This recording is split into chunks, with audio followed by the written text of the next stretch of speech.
The BOYSCAST new channel is official, and in exchange for your sub to this channel, we have decided for an indefinite amount of time, we will be doing 2 episodes of the BOYSCAST each week. We can't do that. 2? No, Ryan. Week. I It's not possible. I don't care Ryan, what I anyone love the says. fans as much as anybody, but it can't be done. You listen to me, you fucking fat piece of shit.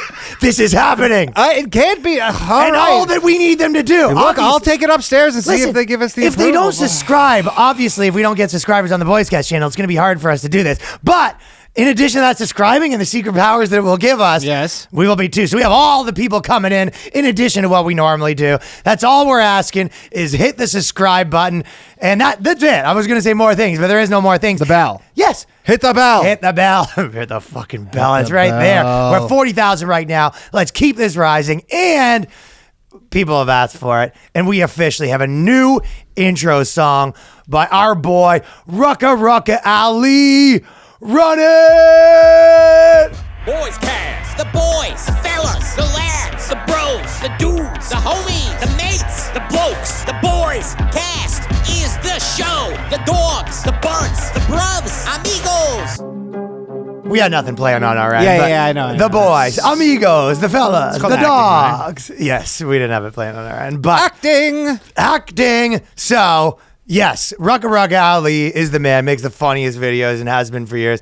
Tell him thank you on Instagram. I am Rucka for the BOYSCAST anthem. It is an anthem. And on YouTube, youtube.com, Rucka Ali. But things have been heating up. And again, we were way ahead of the curve on that the systems was going to be the new thing with everyone in their systems. And we're not going to be talking about this whole episode or anything like this. It's a quick little thing.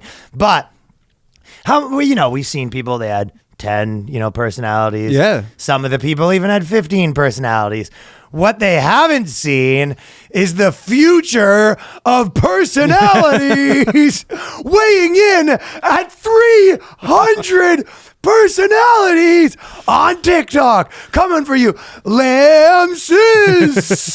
300. Hold on. 300. Everything kind of has changed. We're going to reintroduce our system.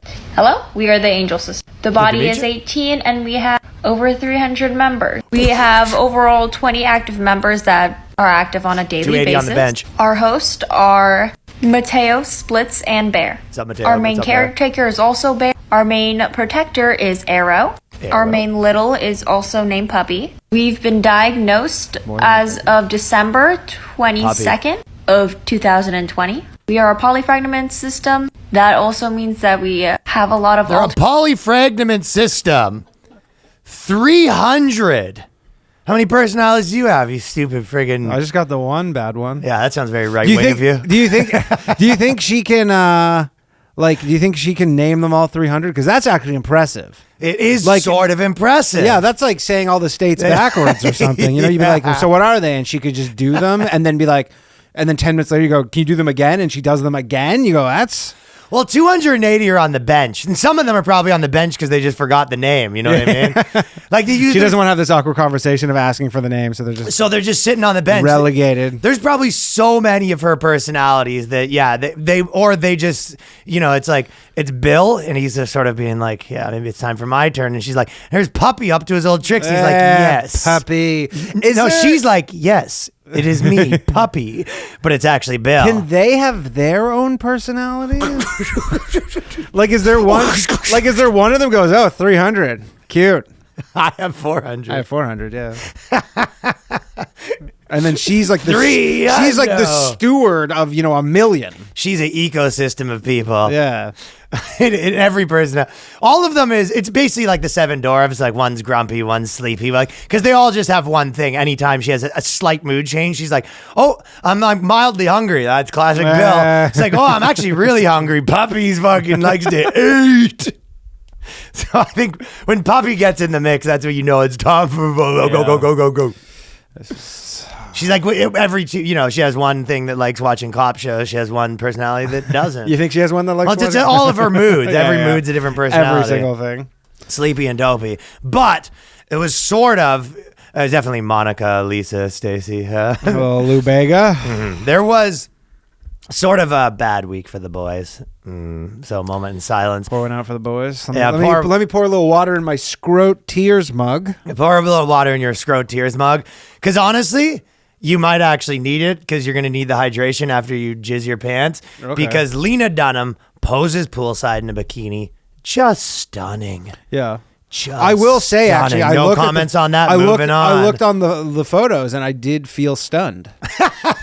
I was just like, if you see like a bear at a campsite. Yeah. That's what they meant by stunning. This will stun Like you. a taser to the balls. Stun the pixels on your phone. It was one of those things where you go, especially her, I guess, she's been known for doing all those things, but this is Yahoo, and Yahoo's like Bunch of yahoos. there's a bunch of Yahoos, but it's so crazy, like, this for someone to pitch that, where they go, yeah, we're gonna do this, like, Lena Dunham spread that she said. We go, what do you think running on? I think I'm gonna run the headline, just how stunning it is and how beautiful she looks. They go, yeah, I thought maybe we'd do a fat positive thing, but why was this a fat positive thing? Yeah, who's the fat person? You're gonna want to go look up this photo. It's fucking over nuts. Ryan, over under. I'm gonna be on some Jordan Peterson shit. Yeah, This is I was not okay. Yeah. Over under 25 people who have looked at these photo sets and rubbed one out.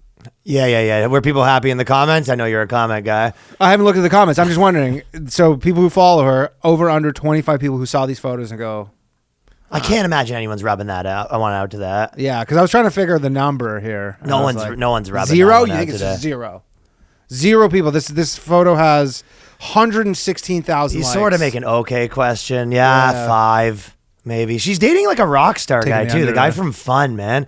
That guy dated her when she was like pretty, wasn't like smoking hot or whatever, but like somewhat normal looking. And then she like really was like, oh, I'm gonna be like gross for to make a point or whatever. And this guy was like, yeah, I was like selling out arenas when I started dating this movie star. And it's like, imagine your wife, or I guess they're married too, and she's like, hey, my whole thing is I'm like for like gross positivity. gross positivity.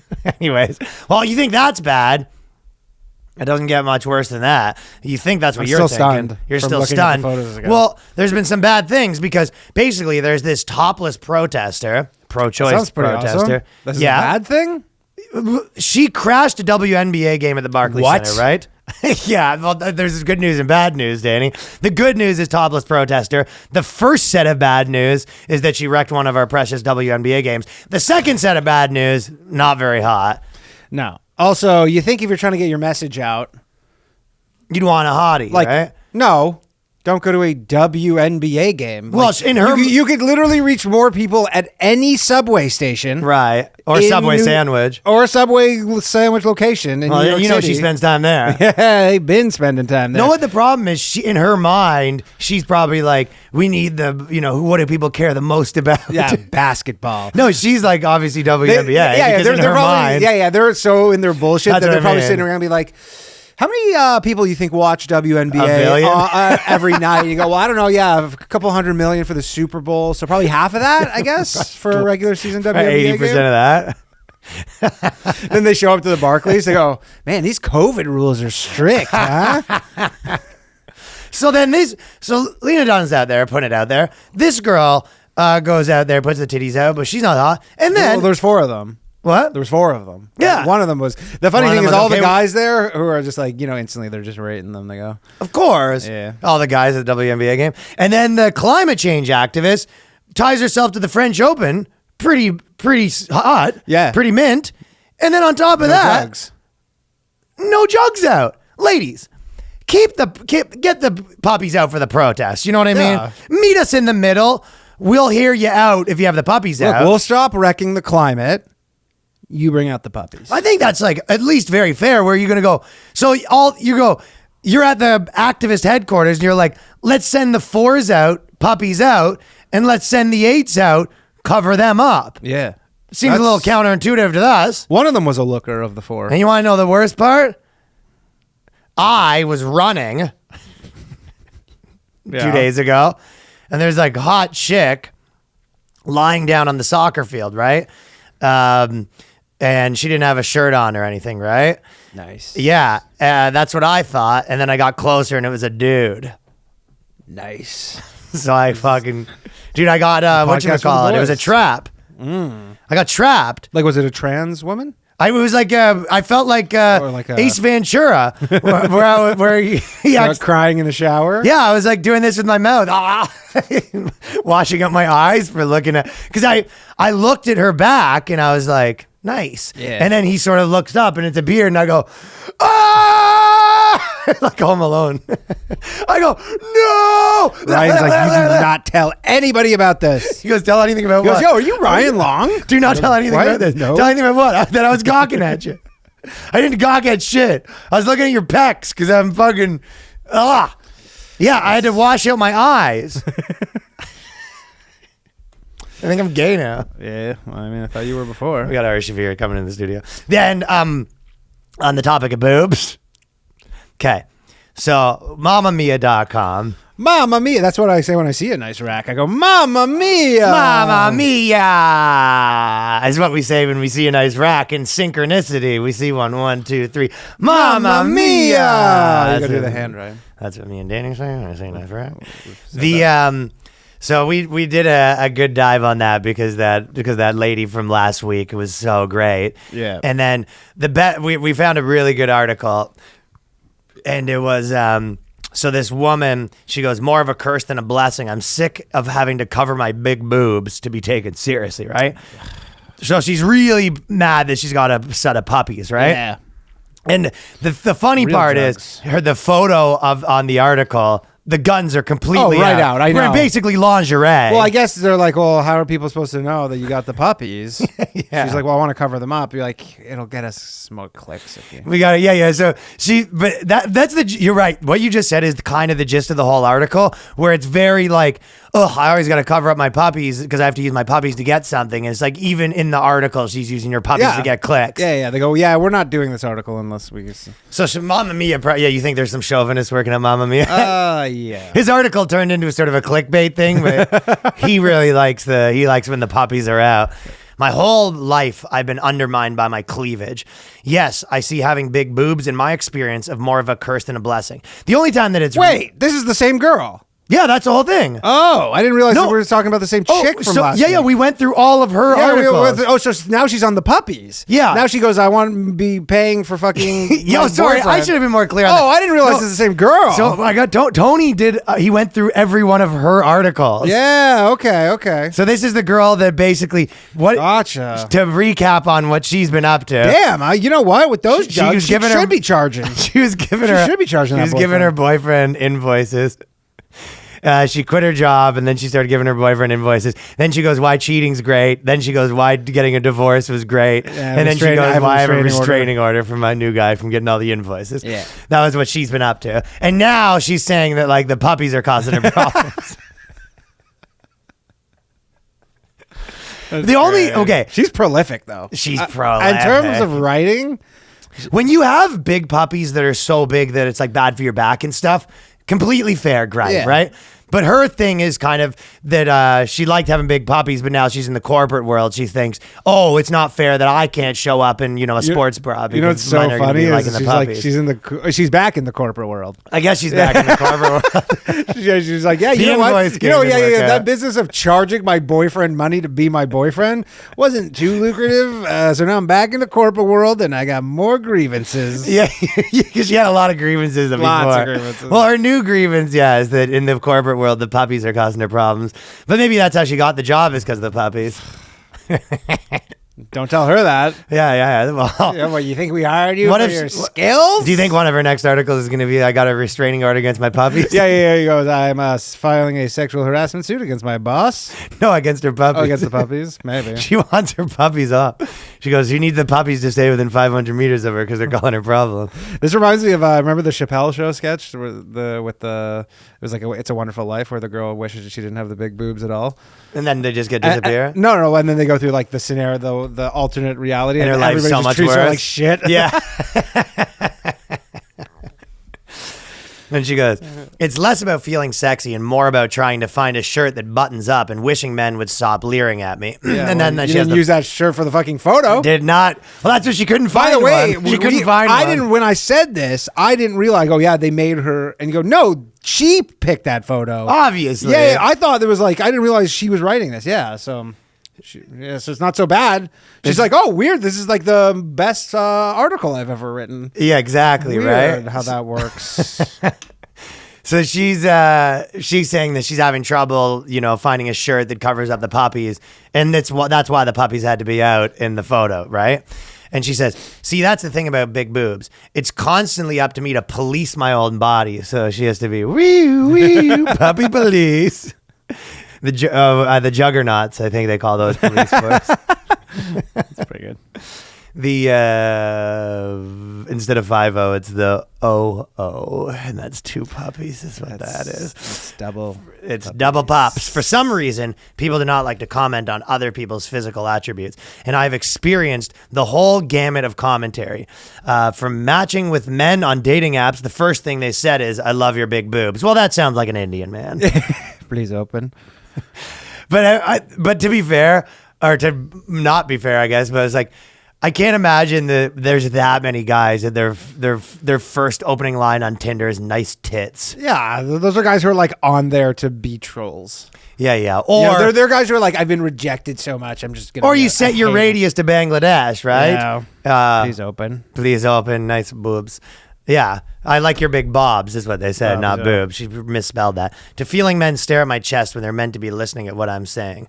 Well, you know what? Me and you have this problem sort of too, but we think we should write articles being like, a curse and a blessing, my monster dong. The boys of all the There is that article with the guy with the huge dong. Did he say it's a curse and a blessing? I don't even think he says it's a blessing. It's but hers aren't like morbidly big either. That's the thing. It's like the guy with a guy with like a 8-incher being like the nightmare of having an not 8-incher. only that, but even we'll talk about the guy who my imprint is not for your the guy who's like, lady. it is actually making my life a difficulty. That guy has no benefits other than coming on like some fucking morning radio show as like a fucking freak show, right? Whereas she's like, you have benefits in your life every day. Her boobs aren't that big though. No, but you also have like tons of benefits from it. Yeah, but the negatives are all just.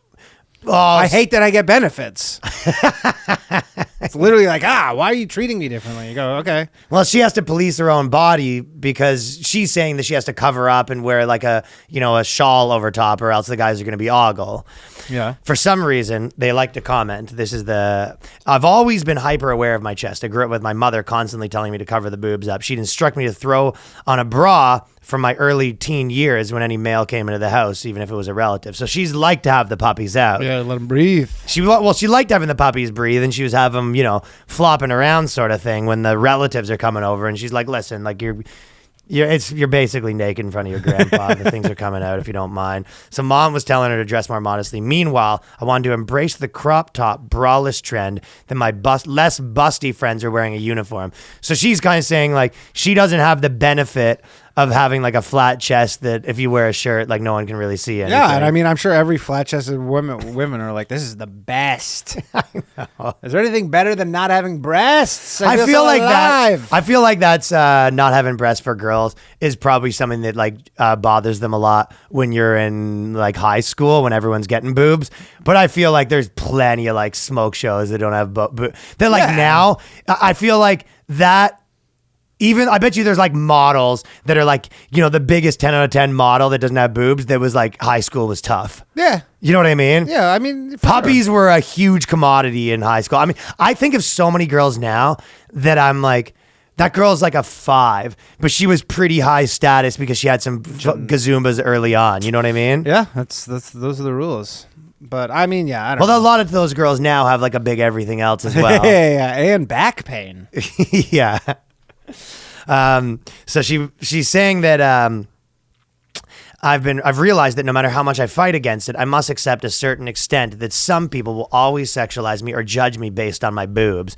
And it kind of, I guess, the moral of the story is that people judge what other people look like.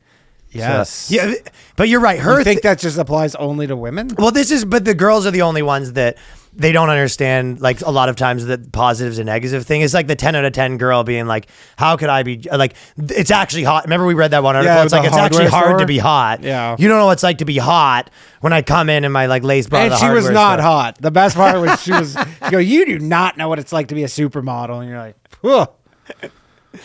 But yeah, you're right. If you're a fucking Adonis of any, gender, I guess a male for that one. Yes. But if you're an Adonis, like, yes, people are going to potentially sexualize you. And you go... I mean, there's a real solution to this for her, which is gain 100 pounds. Gain 100 pounds. Done. Her own thing has a solution. She's like, I have to dress modestly at work. I can't show my cleavage. And it was like, okay, don't show your cleavage. She's like, but I want to show my cleavage. Yeah. And you're like, well, why do you want to show your cleavage? Like, she even said in her article, when she was younger, she goes, I used to like the fact that, I had boobs when I was younger, but now that I'm in the corporate world, I can't show cleavage without guys like thinking, cleavagey things about it. Yeah, but you're like, if you're in the corporate world, I don't think cleavage is pretty like acceptable in any corporate job. Well, she's saying other people could wear some suit, and because their boobs are so small, they could show more of their neckline with... No, it's basically like a guy. It's literally a guy with a fucking massive fucking dong being like, I can't wear a Speedo because it pokes out. Yeah, I can't wear skin tight white jeans. I can't wear skin. Work. And you can't wear that anyways. I can't wear these skin tight white track pants at work. Whereas fucking this, Danny Polishuk gets to trounce around in whatever he wants with no imprint to be seen. No one's thinking about his dong. But when I do it, when I wear my skin tight Jamaican flag track pants. It's unfair. My big boobs also holding me back and participating in some fashion trends. So she has, and guess what? Their small boobs hold them back and participating in some fashion trends. Like having cleavage. Take the latest trend of corset tops. If I wear one, it makes my boobs look very big or very full and very big. What's the problem? And therefore, it just doesn't feel suitable for occasions like work. Yeah, because it's a corset to your fucking office job. When she says, if you have no guns, No wonder fucking this the roller coaster of this chick's life. But if you're gunless, you can fucking wear whatever you want, and no one's gonna sexualize. Yeah, because you. a corset's not really like a corset. I don't know. It's just a fucking. It's nothing. Yeah, it's nothing. Yeah, it's basically a sports bra for these people. So this girl's quite the whatchamacallit, psycho. Yes, but like ball of good material. Oh yeah, we might have to make this a recurring segment because she's cranking out so much shit. That we got to keep our eye on this chick. That's for fucking damn sure. Yeah.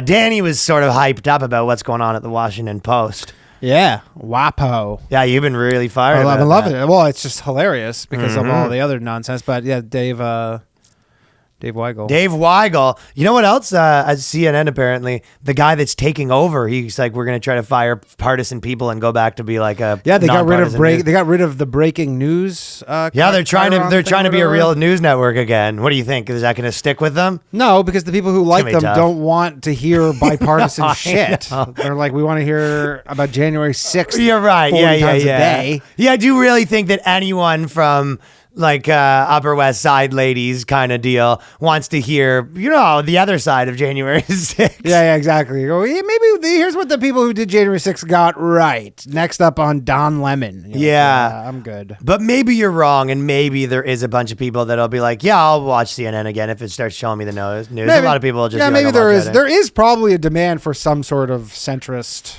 Yeah, I know that everyone's like, oh, there'll be a new I just think their brand is so tarnished. They're all, that it would be so hard to get that trust back for people to believe that they won't be like impossible. Hyper partisan. So well, this guy tweeted, Dave Weigel, he retweeted a sexist joke. Yes.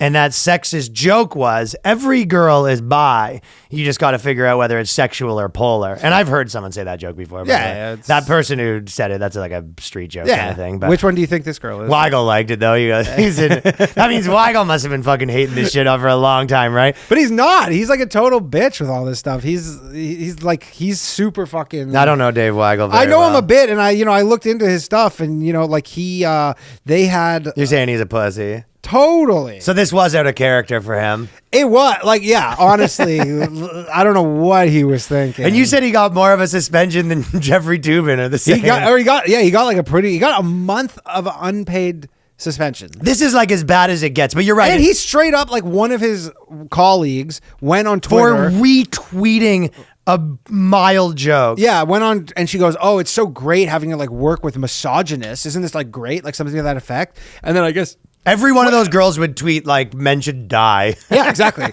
And then I guess he saw her tweet and he goes, oh shit, like I guess I crossed the line here. So he deleted it, wrote a tweet saying like, sorry, I deleted this tweet that was offensive. I apologize.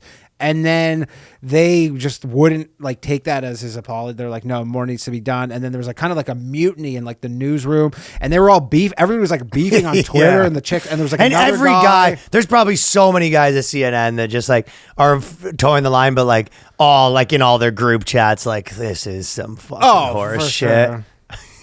I have some buddies that just went to like a corporate retreat, and they're just like, "This is how you get fired." They try to get you liquored up, but we're joking around. The group chats is like, you have to trust nobody. There's gonna be some guy that just read an article on being an ally. That's just gonna be, he's gonna can't wait to report you for like you went up and you're like, that girl's looking okay, dude. Right? It's like going to the fucking annual like KGB convention. You're like, fuck this shit. I love the government. I'm going to bed. That is kind of literally what it is working at these places. Yeah. They bring you into that and they go, what do you think of the Russian government? And you have to be like, love it. Love it. John Lovitz. So according to messages obtained by CNN, one of the CNN is breaking this whole story too. They're the ones they're trying to get out front of their whole thing. Yeah. To be like, we would never fire someone at CNN for this, or not fire, but suspend. Who's? Oh no, this is on CNN.com. I'm reading this. Yeah, that's what. Well, I'm saying CNN.com is like reporting on this, but kind of neutrally, not like good. He had it coming to him. They're like, oh, this is like the guy Oliver Darcy at CNN was the guy who kind of was like, look what's going on over at the Washington Post. These bunch of fucking crazy people. Okay. Yeah. Which normally I feel like they would just let it go and let it do its thing. Yeah. Not report on it as like these psychos at the Washington Post. Yeah. So, I think I mixed up and said it was CNN for a second. But the funny part is the girl at Washington Post, that like one of the ones that's really fired up. She confronted Weigel in an internal company Slack channel. Slack channels are toxic, dude. That was the Coinbase guy. That's basically saying like no more Slack channels. Yeah. He goes, only work Slack channels. You seen him in some hot water? No. Okay. Coin-based. Oh, coin-based is coin getting debased. Well, basically, I guess because crypto got just like demolished so much, they had to fire a lot of people, right? Mm-hmm. And there's been layoffs in a lot. Right, but how they did it was they rescinded job offers. I did see people that essentially got visas. So people basically got this job, got a visa through that job offer, were moving their family to America, and then got their job offer rescinded. So and got 1 month of, but they weren't. The one thing is, I guess those job offers. I did read that, but the job offers weren't. He said that they wouldn't be rescinded, like they were told that, but there was like a clause in them. Oh, okay. Yeah, but it's fucked up.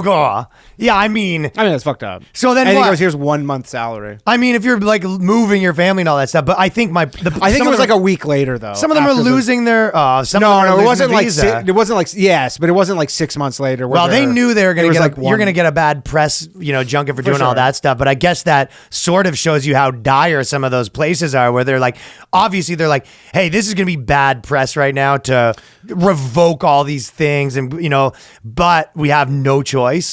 The problem is, and you're seeing this in tons of companies right now, is there was this crazy with all like the money printing and all the pent up demand stuff, was their businesses went so crazy that they're like, man, the way things are right now, we have to hire to the moon 800 more people, right? Or 5,000 more people. And then shit fucking turned on a dime and they go, look, we don't need any of these people anymore. And not only that, we have to get rid of some of the old people because stuff's going in the opposite direction. So they couldn't at the time be like, we're not hiring anybody. That thing where they make the people dig their own grave and they push, they like, what I mean? They basically like give people the job of firing 7 people, and then we have 1 more for you to fire.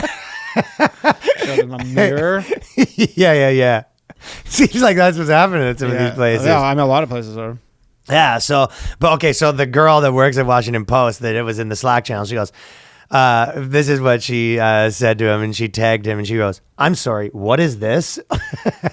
To give you a bit of who we're dealing with. Yeah. Do you know anyone cool has ever said, I'm sorry, what is this? No. You know that it's never like, I'm sorry, what is this? Good work that you've just done? Yeah. I'm sorry. What is this? All that that sarcastic talk's never going to be good. I mean, news. I feel like there's a majority of the people who work there are probably women too. So. And they said the retweet sent a confusing message about what the post's values are. Yeah, you are kind of right that it is funny. It's almost the Kermit meme, but that's none of my business. Yeah, exactly. Others on Friday joined the discussion on the Slack channel, prompting national editor Matea Golderite. I just want to assure all of you that the Post is committing to maintaining a respectful workplace for everyone. We do not tolerate demeaning language or action. So jokes are off limits. If you are going to a company retreat or anything like that, the best thing you could do is keep to your fucking self. Everyone's a spy. Yeah. I thought the whole point, I guess he doesn't have that. Because remember, everybody you trust. You need to know a guy, vet a guy for 2 years before you even trust him enough to just be like, nice ones. Yeah, but remember there was the ultimate failsafe where people would put in their bios, retweets do not equal endorsements, so then you could just retweet whatever the fuck you wanted. I always thought that was funny because you're like, why would you retweet it then? Yeah, exactly. Because I'm not endorsing it, but I think what a lot of them say is they go, I'm just seeing what you guys think. Yeah, but I wonder. That's an interesting thing they said. I mean, I don't necessarily I agree wonder or if disagree. they went and looked at his bio and they go, it doesn't say retweets don't equal endorsements. This is a fucking endorsement, Dave. Sounds like an endorsement. Dave. So Dave's screwed. Okay, so yeah, he's fucked. On these corporate sites, there's this guy that has a big thing, and we're gonna get into this interview, but we had there was this guy that's like pretty popular on LinkedIn, right? Yeah. And so I don't have all the information, but I'm just doing a recommendation that you do a bit of a dive because there's a video here. Yeah, it's a 10-minute video. Kind of like out. Do you remember when there was the subway shooter in New York and he had all these videos on his YouTube page? We're not going to play a 10-minute video, but there's this guy, this serial killer. Okay, so Dustin McKinson. He basically wrote he has a big like Instagram and LinkedIn profile, and he wrote on LinkedIn, he said the title of the article is Happy Father's Day to my dad, who we now believe is a serial killer, right? And he's done this deep dive and he goes, I've been doing research for the last year and we think my dad is a serial killer. And he goes, he broke into his house and he started talking about it. And he found he goes, there was this person that was killed in Idaho and my dad had a train ticket to Idaho that day. And he goes, dude, some of the things. So much. Dude, he goes, my dad went to Toronto. We went to Toronto. And then I guess I realized in the last year that he raped me, drugged and raped me that night. He says he realized he was raped. He goes, my dad was in Cairo. He goes, my dad mysteriously took this job in Cairo, and the 2 days he was there happened to be when the bomb went off in there's Cairo. Like a terrorist. He goes, my dad's like a terrorist. So the funny part out of the gate is, and we'll say a couple more of the things, but the funny part is imagine this wasn't true. And his dad reading his son being like, yo, your kid comes out with his LinkedIn article to try to get popular, to be like, my dad's a pedophile, a terrorist. He raped me. Yeah, for some clout for his book. For some Because this clout. guy is an author. Well, here's the thing. If this turns out to be true, this guy will get the biggest Netflix deal in the history of Netflix deals. I was just saying before that. If it's false, that is so fucking funny. Yeah. Well, if it's false, if this is a just straight publicity stunt, or he's wrong, maybe he does believe it, and it's just a coincidence. But his dad was in Cairo when the bombing went off. Yeah, but there's so much stuff. There's photos of he goes, I have a twin brother I don't know about. This was the crazy there part. are photos. Explain the twin brother. There's he's a twin brother, and I saw these photos. Of he goes, me. I was living in. He goes, they kept me in a room. I'm pretty sure because he goes, I don't really remember, but they kept me in a room. And then I think they switched me with my twin brother, and they housed my twin brother 2 trailer parks over, or some shit like that. Yeah. But he's like, there's these photos of me, but I don't remember being fat like that. And there's one photo. He's like, my hands all mangled. So he zooms in on the hand, and he goes, if you zoom in on the photo, he's got a mangled hand, and he goes, I don't have a mangled hand, so I guess I got his twin brother with a mangled hand. Yeah. I mean, if this is real, this is... He goes, my father insane. Was once high on crystal meth. Comments made by my father to me on a phone call November 19th convinced me that my sister had been harmed rather than placed for adoption. So he thinks he killed her sister. While searching for her, we made some incredibly disturbing discoveries. Everywhere my father went, people disappeared or were murdered in very specific ways. The pattern of tragedies follows my father from the 1970s to 2019 when we began pursuing him. And then what happens is he goes to his dad's lair. Yeah. And he goes... The trailer. He punched a hole in the trailer. He said he made an announcement, and then he went to the dad's trailer, and the expired milk led him to believe that his dad left when he made that announcement. So you are right. Danny says you go to the comments, it's all girls. Like, I just think you got to watch this video. It's wild. But as far as the girl part, it's like every girl, it's like, should I choose to take this case? They're all ready to become internet sleuths. You know what? I was literally, funny you say that, because I was just... Your girl's going to be all over this soon. Oh, love it. Well, I sent it to her last night, actually, but... That'll keep her occupied for a while. Yeah, it's like catnip, you know? It'll just it's like the ball that's just bats at, or whatever. But I was thinking, because so many women are into this shit, and it is this really salacious story, but then I'm like, why aren't more women actual detectives versus just going through your phone, you know? Like, why aren't... They don't want to be a detective. They want to be an internet sleuth because girls like being backseat drivers. Yes. So they want to be backseat drivers of the original. And this guy even said, he goes, thanks so much to my wife. She's the one that got me hyped up. But do you think this. there's any way that like this whole trend of all the crime podcasts, all the true crime stuff, like maybe 20 years from now, we'll see a higher proportion of female detectives? Maybe, yeah. Yeah, like this is you'll never know if it was because of the crime podcasts or other trends. Yeah. But yes, I think there's... Like if it's like diversity stuff. Dude...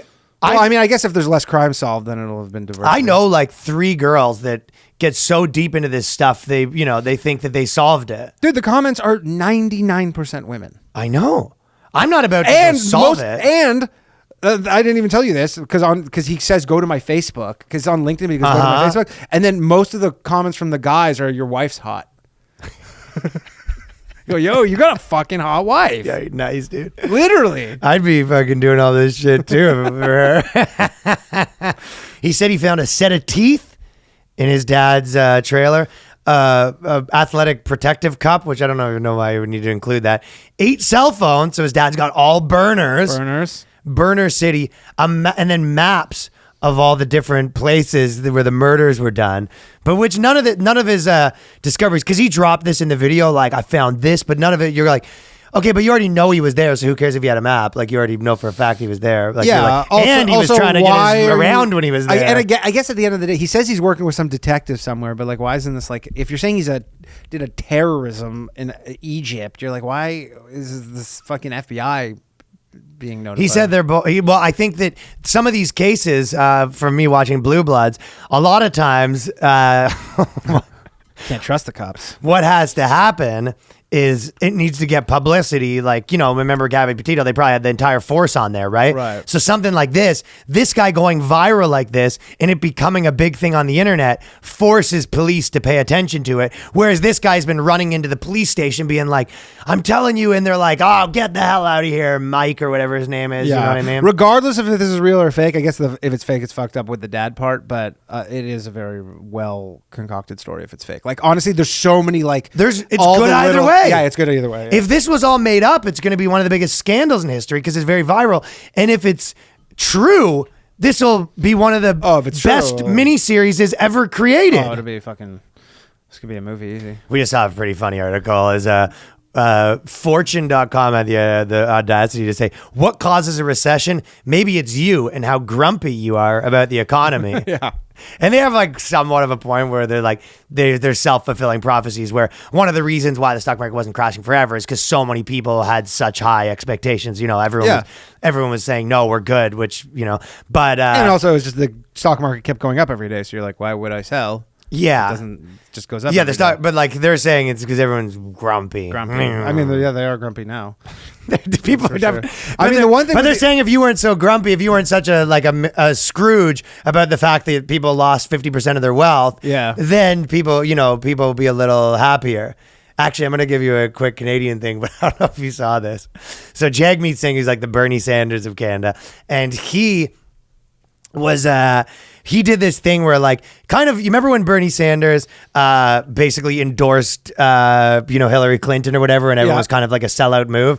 So he did a more aggressive version of that where he goes, they were potentially going to lose seats. And then he goes, not only do I endorse Justin Trudeau, we're going to form a coalition where my votes count as your votes. Yeah, right? they made everybody hated it because we didn't sign up for fucking Justin Trudeau. Right. For that so imagine Bernie Sanders said if you vote for me, all your votes count for Hill Dog, and everyone that liked Bernie would be like, a lot of them would be like, you fucking sellout, right? Yeah. So this person's been going around, doing these speeches. He goes to all Brampton, where it's all Indian people like him, and they're all booing up. Yeah, Sikhs. He has to, they hate him. They hate him. So, dude, this guy, he's running. Have you seen the videos where he's running to his car and stuff like that, right? Yeah. And then there's this 90 Punjabi guys being like, you fucking traitor.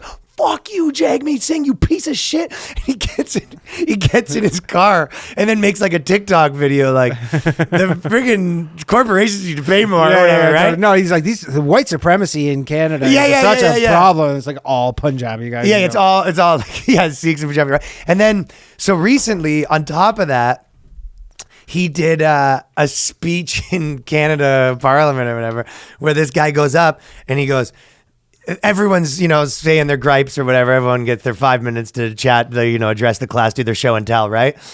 Get their media moment. And then he goes up and he goes, the problem with inflation is because, no one in this country cares about working families. And inflation is here because companies won't pay their share. And then everyone in the thing bursts out laughing. I haven't not So seen that. literally, they're in a fucking parliament. What do they call that here? The Senate or whatever, right? Congress. So they're in Congress, and everyone bursts out laughing.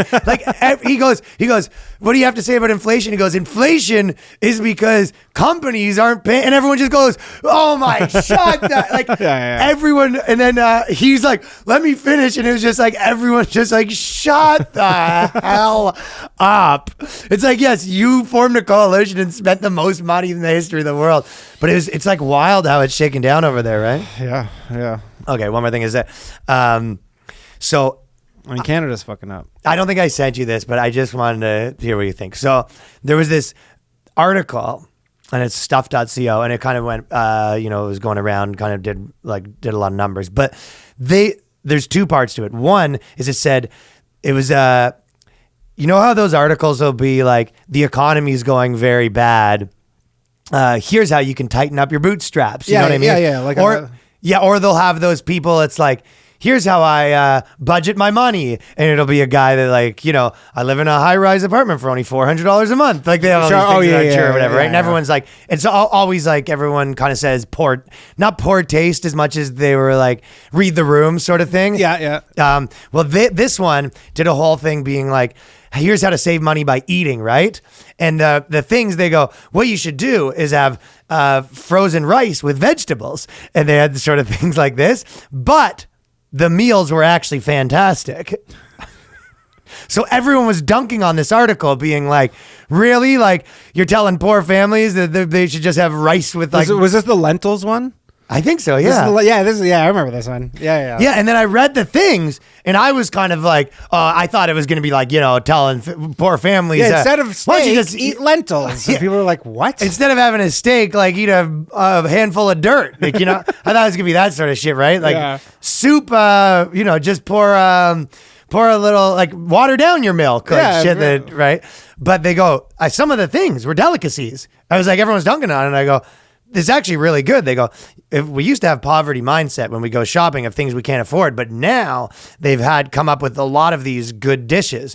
So what they have is 2-minute noodles, and they do frozen vegetables in it. And I've been saying this forever. Frozen vegetables, you put them in the microwave, and then you put them in whatever you want to eat. So sometimes I'll do craft dinner, and then I do frozen vegetables and add the frozen vegetables to the craft dinner even. So that's how you get vegetables in your craft dinner. So it's actually a pretty good thing. So whatever you want to eat, let's say you're just doing rice, right? You only have enough money for minute rice, bag of frozen vegetables. I'm actually... That's not some crazy... I mean, the frozen vegetables in KD is... You've never done that? That's nasty. You know what else I do them in pasta. So any sort of pasta that's different dish, if you have there's definitely sauce. It's a delicacy. Pasta with vegetables. And I mean, vegetables and rice, you're not fucking rewriting shit here, but... No. Not that one. But Cade, like Kraft dinner and frozen vegetables. But it reminded me, it was one of my favorite things, especially in college, is the bag of frozen vegetables, put them in everything. It was me with hot sauce. I put that shit on everything. Yeah, I mean, I used frozen vegetables. So I don't know why everyone was up in arms about the tips were pretty good. But then they had two Well, the tips were because people were like, hey, remember how you loved eating hamburgers? Don't eat hamburgers anymore. Just eat rice. And you're like, I'm not in a fucking Uyghur concentration camp. I want fucking hamburgers. And you go, well, you can't afford hamburgers anymore because we printed too much money. Sorry. Because you're too grumpy about the economy. Yeah. Well, maybe if you stop being grumpy about the economy. Turn that frown upside down. Shit. Well, they said not adding sugar to hot drinks was one of their frugal tips, which I already don't do that. I don't know if I've That's ever a bought stupid sugar, one, yeah. but I'm like, how much does sugar cost? Basically, one of their things too is they're like, oh, this is how you can be healthy when you're poor, right? And then healthy. Well, to be honest, a lot of the people that were mad about it were like, no, I can't be healthy. Like, you know what I mean? Like, you don't know what it's like to I have no choice but to be 800 pounds. Right. There was another girl. Stop shaming me. There was another girl recently that went viral doing this big tweet where she goes, you must have saw this, but she goes, I keep hearing people telling me that you can lose, that you don't have to be fat, you can lose weight. Show me one piece of evidence that any fat person could ever lose weight. And it was like some fat positive activist. And they said to everyone, show me one piece of evidence that you can not be fat if you're born fat. I mean, are people really... No, it was dead serious. Obviously, everyone was like quote tweeting it with like a picture of people in like the Holocaust and shit like that. Sure. I mean, what about all the fucking inspirational things where you see a fucking guy who used to be 500 pounds who's normal now? I know. You. Yeah. Well, no, I'm talking about like the real, like where they were like fucking my 600 Even pounds. bigger than you? Oh! How much were you at your biggest? Probably like I want to say like 270. Probably like 50 pounds heavier. What are you now? 220-ish. Nice, dude. I don't know what the Not bad, right? Yeah, not bad. But no, there's people who are like legit, like lost half their body mass. Well, yeah. So, I mean, this is like 1 + 1 = 2, obviously. Yeah. But people actually were agreeing and people were arguing. Oh, she was, yeah. Well, most people were not, but like people still were arguing, being like, no, they're like, I think there was another thing that someone was tweeting about the percentages of things that exist in the world, right? And you go, they did a big study of everyone in the UK, and it was like, what percentage of people are transgendered, right? And people 50. said like 4, exactly. People said 4, the people 5. guessing. Yeah. And it was, it's 0.01 or whatever, right? And they go, what percentage of people are gay? What percentage of people are black? And like, people were not wrong by, they were wrong by like 800%. Yeah. You know what I mean? Huge magnitudes. Whereas I think it's this, where if you asked people, like, if someone was in a concentration just been camp, eating the slop for so long. She thinks that there was like one fat guy in the, in like a. Yeah, I'm sure that would have gone over well. The one fat guy in the concentration camp. Everybody's like, where are you getting food from? You're right. And he goes, it's glandular. I have a thyroid problem, okay? Oh, it must be nice to just lose weight. I'm going to take a quick second to tell you about a new sponsor, Babbel. Now, for most of us, learning a second language in high school or college wasn't exactly a high point in our academic careers. For me, that was the worst I've ever done in any class ever. Spent more time in that hallway than any other class, and also our French teacher went to the insane asylum. But now, thanks to Babbel, the language learning app that sold more than 10 million subscriptions, there's an actively fun and easy way to learn a new language. Whether you're traveling abroad, connecting in a deeper way with family, or you just have free time, Babbel teaches bite-sized language lessons that you'll actually use in the real world. And I've done this, and if you actually take a look through the app, it is way easier than any other app that you've ever used. And they're 15-minute lessons, which is the perfect way to learn a new language on the go. So I've actually cruised through it a bit while I was on the plane and stuff like that. Other language using apps use AI for their lesson plans, but Babbel lessons were created by over 100 language experts, which is why they're doing it different, and their teaching method has been scientifically proven to be effective. With Babbel, you can choose from 14 different languages, including Spanish, French, Italian, German. Wherever you go, whether you're trying to pick up some chicks in a new language, whether you know someone that speaks one of those languages and you want to be able to connect with them on their level, whether you're traveling, whatever it is, Babbel's speech recognition technology helps you improve your pronunciation and accent as well. So you can fit in There are so many ways to learn with Babbel. In addition to lessons, you can access podcasts, games, videos, stories, and even live classes. Plus, it comes with a 20-day money-back guarantee. So start your new language learning journey today with Babbel. And right now, you can save up to 60% off your subscription when you go to babbel.com/boyscast. That's babbel.com/boyscast for up to 60% off your subscription. Babbel, language for life. And they said replacing sugary fizzy drinks with water. But that leads us into one of the reasons why our good friend Ari Shaffir, legend, came through the podcast. He's got a new special that he is recording. So if you're watching this Saturday, Sunday in New York, go check it out. I think I'm going to go Sunday. Yeah, I wish I told them I can't come. But so, we've been talking about doing it for a while, and I did Skeptic Tank, one of the funniest people ever, and I'm sure most of you already know who he is. But we hung out with him for a bit and chatted about all sorts of shit, and that will start right now. Get over here. Get out. Jew, the special. It's this Saturday, Sunday. This Saturday, Sunday, yeah. No, Saturday will probably be sold out. You're in Canada. Yeah, so I can't come, but... Got to make a border run, stamp your passport. I do have to make a border run. And where are you filming it? At the Roulette in Brooklyn. Hell yeah, dude. Definitely, you want to go out to that. If you're anywhere in New York, or if you have of the balls to fly, you don't have to wear masks on planes now. So. You don't have to wear masks on planes. I got or bad places. news for you, Ryan. What? Going back to Canada. You do need to wear a mask on a plane. On the way back to Canada? If you're on a flight that's bound for Canada, they treat it as Canada rules. So even if Canada definitely doesn't rule. No, once you step on the plane in New York. Really? Is it like Air Turkey where they're like, as soon as you get away from Turkish airspace, they can like rip off their hijabs and like no, I didn't know that. But it's fun, dude. It's fun. They like let it out like a fucking teen movie where they're ripping off their sleeves. Like I'm Graduation. like wild, yeah. Yeah, it's like, okay, I guess everyone's buttoned up. And then vice versa on the way in. They're like, oh, shit, time to fucking hide this. There was a while when kind of like 2016, 17, when a lot of this stuff started popping off, that you'd see a few comics that never wore hijabs or whatever. They were just like, I'll pop the hijab on for an image. Yeah. Why not? Cash in. Yeah, cash in. Would you go the yarmulke for the special? I thought about it, but I will not. I will not go for the yarmulke for the special. I thought about it. I thought about going full what I used to wear. The whole outfit, seat with the little tassels and stuff. Yeah, but I was like, it's a former Jew. That's the special. Because you weren't you gonna record this special 2 years ago, and then there was like, what was the incident? Fucking me being me. It's just like, and it just caught fire, dude. Yeah. Well, the only self-produced special to get canceled, I think, in history. Dude, when I first moved here, there was like, I think.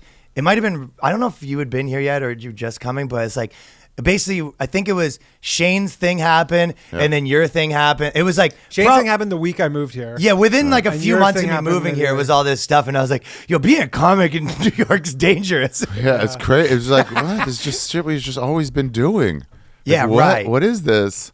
Dude, it's not even like... People were dropping like flies. Oh my God. It's just like, I think we're starting to get an understanding of it now. Like, anytime you see an article, like, can you believe this? Like, what are you leaving out? Yeah, what actually happened? Article? There was, we even started talking about this when we did your cast a bit, but there was like, with the Jewish stuff, the most people that got mad, especially with Danny's Jewish stuff, was always Jewish people. Really? Yeah. So, there is. Danny had a lady that was like indignant when we were in Minnesota. Caroline's. I just have this. Again, Caroline's. Yeah, Caroline's. Oh yeah, I also Minnesota. I just have this joke, but it's always Jews, and they go like, "You shouldn't." Like this woman came up to me at Caroline's, goes, "You shouldn't joke about this. They're, there's anti-Semites." I'm like, "Yeah, they're not here though. They're not here." Yeah, like they're not here. I'm not like turning them into an anti-Semite with my jokes. Also, just for the real story, the Jews are always the ones mad. The Jews mostly are the ones happy and loving it. Yeah, it's just a couple of the Jews. A lot of Jews are based. They were like Hasidim, like in the front row. Yeah, like all throughout, and they were loving it. Yeah, I'm sure you could smell. And these two, they were just drinking their waters on Sunday nights. Yeah, refilling it from their own flasks. Flasks of tap water. New York's finest. No reason to waste. Well, I was going to bring it up because they had there's this movie that Bradley Cooper's coming out, and it said, is Bradley Cooper's prosthetic Leonard Bernstein nose problematic? By the way, what do you think of Jewface? Oh, yeah, Jewface. They can't call it blackface or brownface. They'll do brownface even if you do the button up the top button, leave the rest undone. Right. Cholo parties, they got the guy who ran Bon Appetit on that one. Oh, really? Yeah, like we've discovered brown face. He was like, no, I was at a Cholo party in L.A. Oh my god! He goes, by the way, you didn't discover it. It was on my own Instagram. The Cholos invited me also. It was a normal thing. It was a normal thing. But they call it brown face. You can't. What are you going to call it for Jews? You can't call it Jewface. That sounds horrible. They do in the article. Jewface? That's what it's called. They're done. They're done. That's become the accepted terminology. Jewface. I'd call it green face. I mean, I've used the term green face. Yeah. I've used the term Jewface about Jews, really? But it's not in a kind way. He's got a Jew face. Yeah, I mean, like she's got a Jew face. Yeah, exactly. Negative. You know, like you can spot. Like there's pretty easy to spot sometimes. You're like that person 100% Jewish. Very easy to spot. Yeah, and stay away from. They're hiding behind a veil of shekels. Dude, that's the idea. Yeah, I was loving the idea. They're mad at him for putting on a prosthetic to look more Jewish. Well, also, but he's playing. The guy looked like that. Right. It's so dumb. It's so dumb. It's every one of these stories is just about this tiny 1% of people who are trying to be part of a story, and then everyone's commenting on them. When the reality is, the story is mostly no one gives a fuck. Yeah, he was telling me Sarah Silverman's in the movie. Yeah, she was the original Jewface person. She was the one who said like Jews need to be playing Jews. I think it was when the Scarlett Johansson thing was popping off, and she came out and she's like, Jews need to play Jews. All your principles go out the door once Bradley Cooper wants you to co-star in a movie. And then she's in this movie. What's she was talking about how like how representation. What's Scarlett Johansson? With Scarlett Johansson with the movie where she was supposed to play a trans person, and then she's like, I'm an actor, like I'll play whatever I want. Yeah. And then they were like, fuck you're not allowed to do this, and they took it away from her, and then. I believe that's what the movie was. And at the time, Sarah Silverman was like, it's like the representation should go for everybody. So Jews should play Jews instead of doing this Jew face thing. And then historical figures should be played by historical figures. Yeah, I mean, so pull them out. We like at Bernie's every movie. The dude who played Stephen Hawking should be an actual guy in a wheelchair who can't speak. Wait, shouldn't he also be a smart person? Yeah, of course. Which means has to be everything. Actor can't do it. Yeah. They're all trash dummies. Forrest Gump should have actually been a guy with a 65 IQ. Uh-huh. Well, they have, but she's in the movie now. It's so funny. It's so funny. It always hits back on them. Oh, of course, because you're like make all these things. It's a what standard are you that no one can like sustain. Oh, it's so great. But Jewface is pretty funny though, because it is. You go, he's playing a Jew. The guy has not every Jew looks like that, but you go, this guy does have a pretty big nose. Yeah. And Bradley Cooper's directing the film. It's his film, and he wants to play the role. Can we get fucking what's his name from Becky You Got Back? Whatever. Mr. Mix-a-Lot? Mr. Mix-a-Lot. He had a big fucking Jew nose. Yeah, he does. Let's dig him up and cancel him. Remix that video. I do get from like a directing point, if you go, hey, if you're casting, it's like you need Bradley Cooper this bad. You go, why don't we just actually find someone that look like the person? That does seem like because the move. They can't sell tickets. But it's not just based on and also looks. It's he's like this is the producer. business. Like he wanted to make it. Yeah. Oh. Also, it's like imagine doing like a Jay Leno biopic, and then you're having like an actual conversation of like, do we do the chin or no? Like, yeah, we do the chin. Yeah, we do the chin. But then the reality is, then you end up getting a shit like Top Gun, where they can't even name a country. So they have to go, the enemy is attacking us, because they're so worried about backlash that it takes you out of the movie. Yeah, the enemy. The enemy is supplying uranium to other enemies that will attack our allies. What happened if you go with Russia? Yeah, that's what I was going to say. You go with Russia's literally just a... You don't go with China, because then they won't play your movie. Yeah. Right? So you can't do that. China's out as far as... and there's a racial component, so no one's happy. Yeah. You lose quadruple your fucking box office. Norway. North Korea. No one's upset at that. North Korea. Human rights violations. No one's from there. Yeah. Dude, although there was that movie, the North Korean movie that... The one with Seth Rogen that they got. Yeah, and they attacked us over it. Yeah, they attacked us over it. They literally did a cyber attack. But that is sort of the move though for China, to just be like, yo, you can't, like, no one can make fun of them now because they basically the way that they set it up. They go, we have to shoot stuff here, and you can't make fun of us. So we have a body that's his name's Nima, and we filmed some stuff with this week, and he's from Toronto. He's got a big social media and stuff. He does this impression of Gary checks V. Out. Yeah, he does this impression of Gary V. Right? Nice. And a bunch of guys on the internet do impressions of Gary V. And Gary V started messaging all these guys being like, love your impression, invited them to Gary V Fest, got all the impressions. And great. Then, yes, definitely. And he's helping them out. He was like, anything you need. But now the 10 people who are making a career making fun of him are all like, his best friend. Yeah. Like, is there a better... I was just thinking that yesterday. That's like, Drake. He's pulling a Drake. It's the perfect scam. What did Drake do? He just puts people over all the time, so no one can really turn against Drake. Yeah, everyone's... Yeah, until Pusha T did it, and it was wild. That was a good one. God damn. He starts off and he goes, he starts off with like a prelude and then he goes, let's get started. You have an illegitimate son that you do not support. His name is Adonis, and you are like, wow. Yeah, Pusha T played in Toronto at, I think, Danforth Music Hall, and he got like attacked on stage, and people thought it was like Drake, because in Toronto, people thought it was like Drake fans. Oh. Yeah. Drake stands, but well, dude, intro. I don't know if I didn't follow up, to be honest, but I remember at the time they That's the new version. Is I'll find some information that's really serious and not just rap. But I feel like the old version was the rappers when they're like, the other guy's getting too aggressive. It's always like, yeah, well, you don't want real life smoke. I'll come and then they come actually fight. I'll kill you. Yeah, they now it's talk shit. Now it's kill you socially. Now it's I'll send a Twitter mob against you of moms who had fathers abandoned them. I mean, I'll say silver lining for that though is Drake takes care of his kid now. He's not really. Yeah, he was gonna anyway. His Instagram's all just like him hanging out with his kid and stuff. Wow. Yeah, that is true. But he was gonna do that anyway. That's very. You think so? Why was he waiting? Well, the kid was only like 1 at this point. He just didn't post about it publicly. Oh, that's fair. Yeah. And if any of you guys say otherwise, he was still itching to maybe get an abortion. He goes, I still think I got a chance. What are the laws here? That what are the laws in neighboring countries? Drake had some very serious discussions with that woman about aborting that. Oh yeah, kid, and like the amount of money he would give to that. The best was the Drake hot sauce thing. Oh my god, that was so fun. And the chick was upset. She's like, "You hurt my pussy because you put hot sauce in a condom and threw it away." And it's like, wait, you're upset because in your world, it was inevitable that you would empty out a condom. She's like, I deserve that sperm. Yeah. Yeah. Do you flush condoms? No, I just lick them lick them clean, just like an envelope. I turn them inside out and then fucking because because of that thing we had a big controversy because we were talking about that, and I go what instead of putting hot sauce to prevent the cum, I flush it. That's what you're right, dude. That's what started that whole conversation. Dude, the whole thing, people went fucking crazy. I used to flush them anyway. Yes. Yeah, it's a weird thing. Even if I'm at home, my own home, and no one's gonna do it, they're gone already. I'll pick them up off the floor and I'll flush them. You do flush them? Yeah. Maybe it's a Jewish thing. Yeah. Why empty the trash more than once? These bags cost a nickel and a dime. Dude, it was a scandal. It was the biggest scandal our podcast has ever had. What? Me saying people weren't happy. Me saying that because Ryan was like, "You don't flush condoms. What are you thinking?" Yeah, what are you? And all these people are like, about "Dude, the fucking septic system." Yes, that's what dude. All these people are like, "Dude, you don't know what that does to the pipes over 10 years." Oh, everyone cares about the fucking pipes now. You're littering everywhere, and they all care about the pipes. No, the pipe lobby is very strong on Twitter. The pipe I was in our mentions. I was involved in canceling Danny. I was very. I one time faked an orgasm and then had to add some. You spit in it? Yes, spit and some hand lotion. And just because girls are icky? Yeah, and she, just in case, and then threw that in the garbage just in case. She was like, "See, I'm really straight."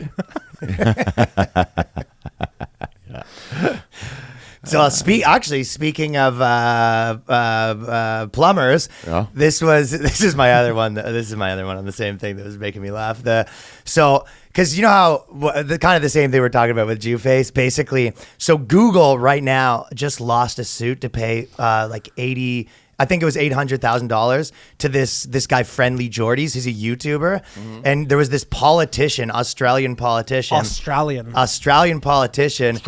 and they basically.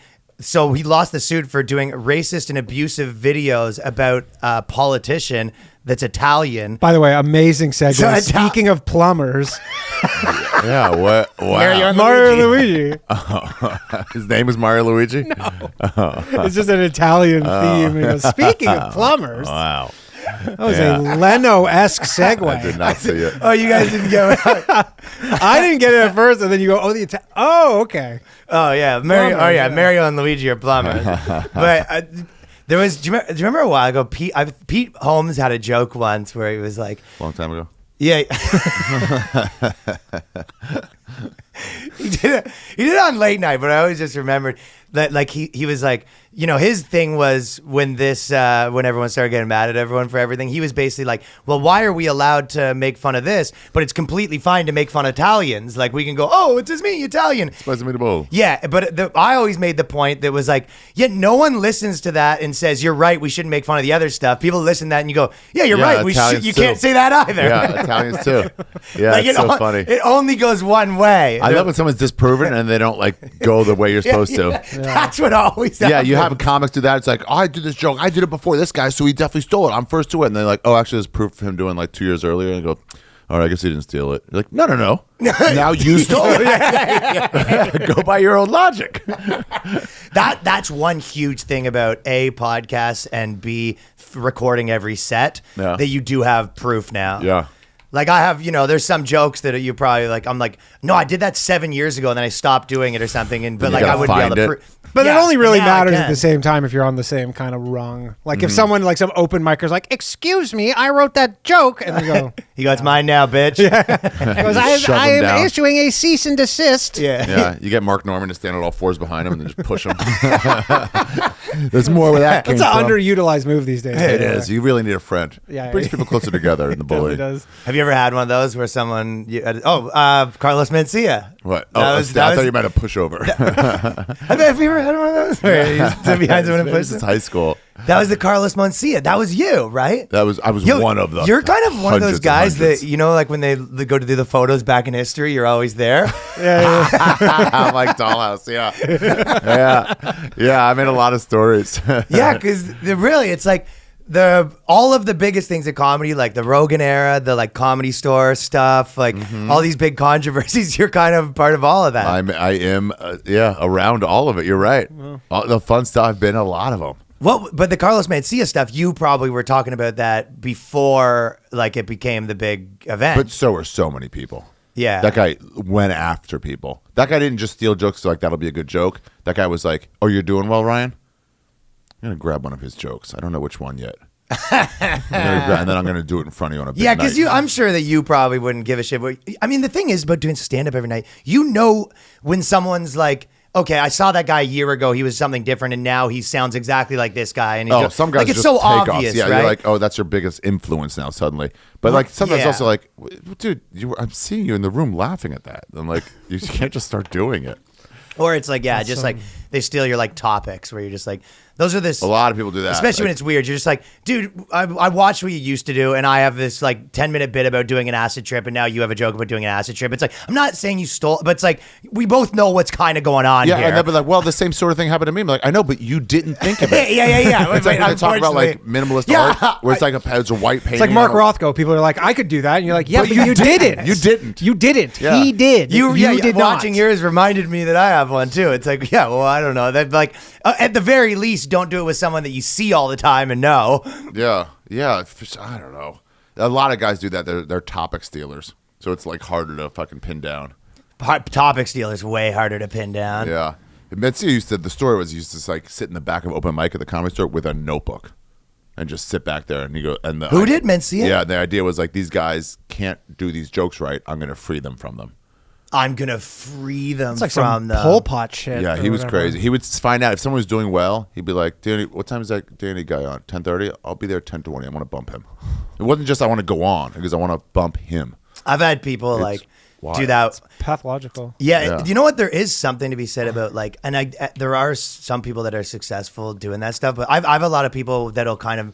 Some people that have messaged me about like street interviews even and be like, hey, like, what's the font you use? And like, when you're doing stuff, do you do this? And then like, I'm usually always like helpful with people. And then 3 weeks later, they release a thing that like literally looks exactly like I'm in. It's like, take a few of the things I said. It's like, all right, this size font. Okay, don't take the exact font. I got to say, the amount of people that do the streeters right now. Well, yeah, and I didn't start. I'm not saying you started it. I'm not saying you started it, but like you were definitely at the kind of the crest. I had my little style that I was bringing back. I'm saying the amount of videos it was a lot of people see just people doing fucking. People come to me sometimes like, these people are doing a storytelling show. I'm like, yeah, I didn't invent that. No, exactly. Yeah, go for it. Yeah. Like, it's fine. But yeah, if you do it the same and then use your friends and then brand it the same and then it's just like anything. It's like if you're having a tech company, it's like you want to build on something and add your own flair to it. Of course. And do all asking that about stuff. the font is crazy. You want to be like inspired by, not a replica of. Yeah, Comedy Central, dumbfuck Comedy Central. We're used a public domain song at the beginning of our like storytelling shows. When it was digital only before we got Run the Jewels. And then they just started using it 2 years later for the Tosh promos.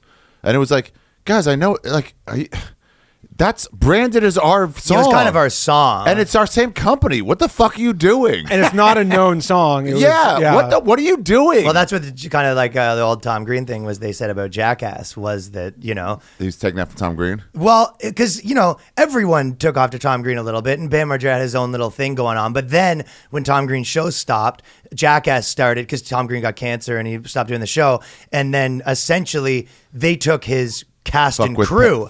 Oh, really? They took some of his writers, his cast, his crew. The editors were the same, and it was that's one of those things where, that's an example of where that show became bigger. Whereas a lot of times I do see with people, I'm like, well, if you're trying to do an impression of me, it'll be worse because you got to do an impression of yourself for it to be the best one. But that was a specific example where they're he was kind of there's this this is wrong. Yeah, don't do that. It's just a little. And not to say that those guys didn't have their own thing going, but I remember he did an interview with Tony Hawk, and he was talking about. He was like, "Oh, I know there's all these new guys waking up their parents now. I used to be the guy that could wake up their parents." He goes, and I'm like, "I could wake up my parents," and they go, "Yeah, but you can't wake them up like Johnny Knoxville." I'm sure now he's probably super chill about. Oh, I know he is super chill about all that stuff, but at the time, there was a moment where he was like, "Yo, this is bullshit." It's also what are you doing? Even Chappelle, when it was you're just going to do my show without me? You're just going to keep it going? It's so crazy. Well, legally, we're allowed. I'm like, I know. I'm not talking about legally. Yeah, imagine someone just doing your show without you. Can you imagine? The nerve. No, I just love a certain network to keep doing Can you this. imagine? Your example is someone other than you. Other than me, yeah. I blocked it out so hard. And all the producers going yeah, we'll just keep working on it. Nobody going oh, yeah, I'm not going to do this with you. Well, there's money involved. This is not happening. And then, but what was that one? That wasn't the Kobe thing, was it? No. That was me selling my special on Netflix, and then Comedy Central legitimately trying to blackmail me and say, if you don't not sell it to them, if you don't sell it to us, we will cut the show down from 20 episodes to 10 because that's all we're legally obligated to do. All your staff, the PAs, everybody will be out of a job with 2 weeks notice, and good luck having to pay their rent. Wow. So how do you want to play it? That's and this is when that happened. Was that coming from a manager telling you or something, or was this you in a meeting saying No, a manager told me this is what they're saying. They weren't sitting there like mafia guys saying this. Yeah, no, they're saying it through my manager. My manager's telling it to me, so there could be some telephone in there. Yeah. But it's well, I can't. But these guys have been working for me for years. I can't fucking have them. They try to put that on you. It's funny that those. Looking back, it's oh, well then fuck it, we'll still do it. But all the other people involved were we got to comply. I'm I would not have done the same way. So I would have been then we'll do 10 episodes. And then when they what told did me, you say? I started laughing. I was all right, well, I guess we're only doing 10. Yeah, we'll do 10. It's complying was never going to be the thing. No. So, and then everybody else what the fuck? What do you mean? I helped you find this funny. We got our rents to pay. We got our, and it's oh. I just didn't consider how everyone's so money driven and not art driven. Yeah, I mean, to be fair, it's not that crazy to say the PA. The grips. The key. No, it wasn't them. It was the higher ups people. It was the higher ups people. It was the producers. The guy who we made EPs on it was just I'll go on without you. I was really? None of you was no. Oh, you did the Who's Coming With Me, and nobody came with you. Roseanne had the same thing. I would have. I just was if this guy's not getting paid, we just won't do the show. And they're they just don't have the same integrity. I don't know. Yeah, Roseanne too. Yeah. She kind of could have probably torched that whole thing, but she's no, they can do it without me. I also had Rogan say, I'll host for you for free to keep the show going. Really? And they go, so no. Rogan was going to be the This Is Not Happening We host? were going to go Rogan for a few episodes, Segura for a few episodes, Kreischer. Anyone I suggested, I said no. Big J, they said it's too divisive. And I'm oh, so you proposed more all divisive this than stuff. me? You're We wilder suggested than Ali him. Sadiq. We suggested Henry Rollins. Anyone I suggested, they were fuck off. You don't decide. We do. And It's I'm so trying funny. to figure out how about we just get a guy from the show, so it'll be a natural handoff. Yeah, and then I'll really someone who killed had a viral clip. It's crazy to think that they would behave that way, and yet they're doing so well right now. It's wild. Yeah. And there's specials. You think essentially. that the fucking come home to roost, but Yeah. It was wild. It was wild. Yeah, especially that was when you were doing. I didn't have a moment to think, so I couldn't stop and go, hold on. Oh, fuck you. We'll do the 10 and tell you what I wanted to do, which they wouldn't let me do, is say, okay, I will pay everybody their salaries. It was $750,000. I'll take the money I'm making from this. I'll pay everybody. I was going to borrow another like 500,000 from Rogan. Legendary. And then go, hey, Viacom has bankrupted me. If you guys can donate a couple dollars to me because Viacom has blackmailed me and unable to whatever. I'm like, one, they would have backed down for sure. And two, if they wouldn't, then I don't know. I feel like people would have given me some of the money, or I'd just borrow it and eventually pay it off after a few years. But they wouldn't let me. And then I asked Rogan about it once. He was like, "How'd you know I would give you the money?" I'm like, "Because of course you give me the money." yeah, that's so funny. Like you explained to Rogan, like, and then I was gonna get 500 or so for a year. I'm like, for what it was. I mean, this is before the $100 million Rogan, but still, I'm like, you would have loaned it to me. I would have paid it back eventually, interest free. Yeah, I mean, interest free. Yeah. I mean, that would have been like one of the biggest baller moves in history. They would have backed down. They wouldn't have wanted that PR. They just wouldn't have wanted that smoke. That's what I always kind of like when anyone's trying to tell you about, corporations or any of this stuff, like a lot of these, especially entertainment companies, I'll even take it a little more from a normal company. But when you tell me like entertainment companies are, we're just on the right side of everything and we care, you're just like, I've known these people for 20 years. They're the worst. They're the worst. They actually are anti that, and they don't mind here or there when something is really good. They don't mind here or there when it's a really cool Bill Burr special or something. But generally, they don't give a fuck. They only care about the money. And then, this one won an Emmy. That's pretty cool. But that's their second or third category that they're looking for. Yeah. I mean, I can't even think of the last good thing Comedy Central's done. Oh, they're done. They're not. They're just a production company now. Yeah. By the way, I'm taping my special, Ari Shaffir Juice, sinking 2/3 of my life savings into it. So please come out. Are you spending a ton of money on it? Yeah, I'm doing it right. But come out on Sunday. Dude, that's going to be sick. AriShaffir.com. I'm actually bummed I can't come. That'd be fucking... It's too bad. It is too bad. But one more seat for one of the BOYSCAST listeners. Yeah, tell them how it was. I just love how they said that. They're like, Jay's too divisive. And you're just like, that was when you were doing like Amazing Racist and shit. I know. I'm like, Jay's more divisive than me? Like, by the way, and he was on Comedy Central Radio back then. I'm like, it's promoting one of your own. Who's done my show as much as anybody. Oh, yeah, he was, yeah. So it's like, you already hired him, yeah. He's on your network. Like, it's a no-brainer. Dude, the Amazing Racist stuff was... when people are always saying, like, you couldn't make that movie now. You couldn't make that movie. And you're kind of like, maybe you could, maybe you couldn't. This is the That's like, they're like, I don't know if you could put that on YouTube. It comes up once in a while. That's like a rumble. Dude, it was so some funny, new person will discover it, and they're like, what the fuck? Dude, yeah, people don't know. Like, so there was these YouTube videos, and they were kind of like OG viral. You know what I mean? It predated YouTube. And then somebody ripped it from these DVDs that were on. Out of context, out of the National Lampoon stamp, put it on fucking YouTube, and it was just like, what? It was a National Lampoon guy? It was. They just rented the name National Lampoons to make it a National Lampoons DVD. Oh, that's where they lived? Yeah, it was a DVD of reality. National Lampoon should be canceled for that. Yeah, it was reality bites back. No, reality something. I forget the name of the DVDs. Reality something. But it was these. Allegedly, they found a box of reality show pitches, VHS tapes, up in an attic somewhere of the worst ones that could never make it. One was a guy who could puke on command. So let's just go up to people. It's like, I'll puke for you and look it up. They're like, ew, no. But this is a real guy that they were going to make a reality show of. Yeah. So some of them were like actual, like terrible reality shows. And some of them were just like, we made it for this idea.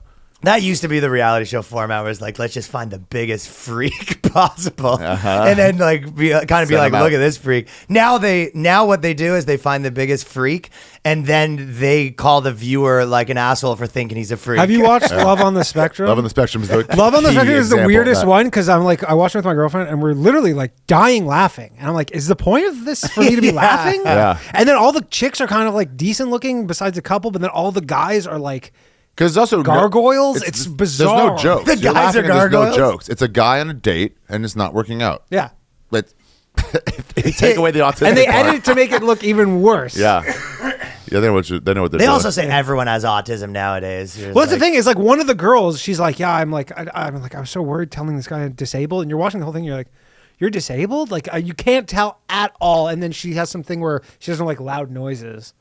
Because she's like, no one does. Yeah, I don't know. Hey, don't move where I live, dude. It's too loud out here.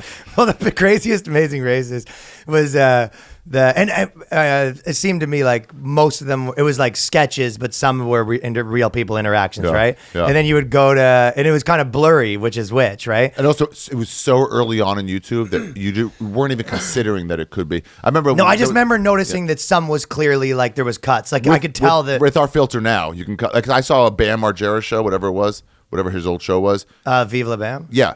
And they had him up in a fucking cherry picker and then they all left and he's like, hello, guys, fuck, come on, hello. And he's like, alone? But I'm like, someone's shooting this. From below.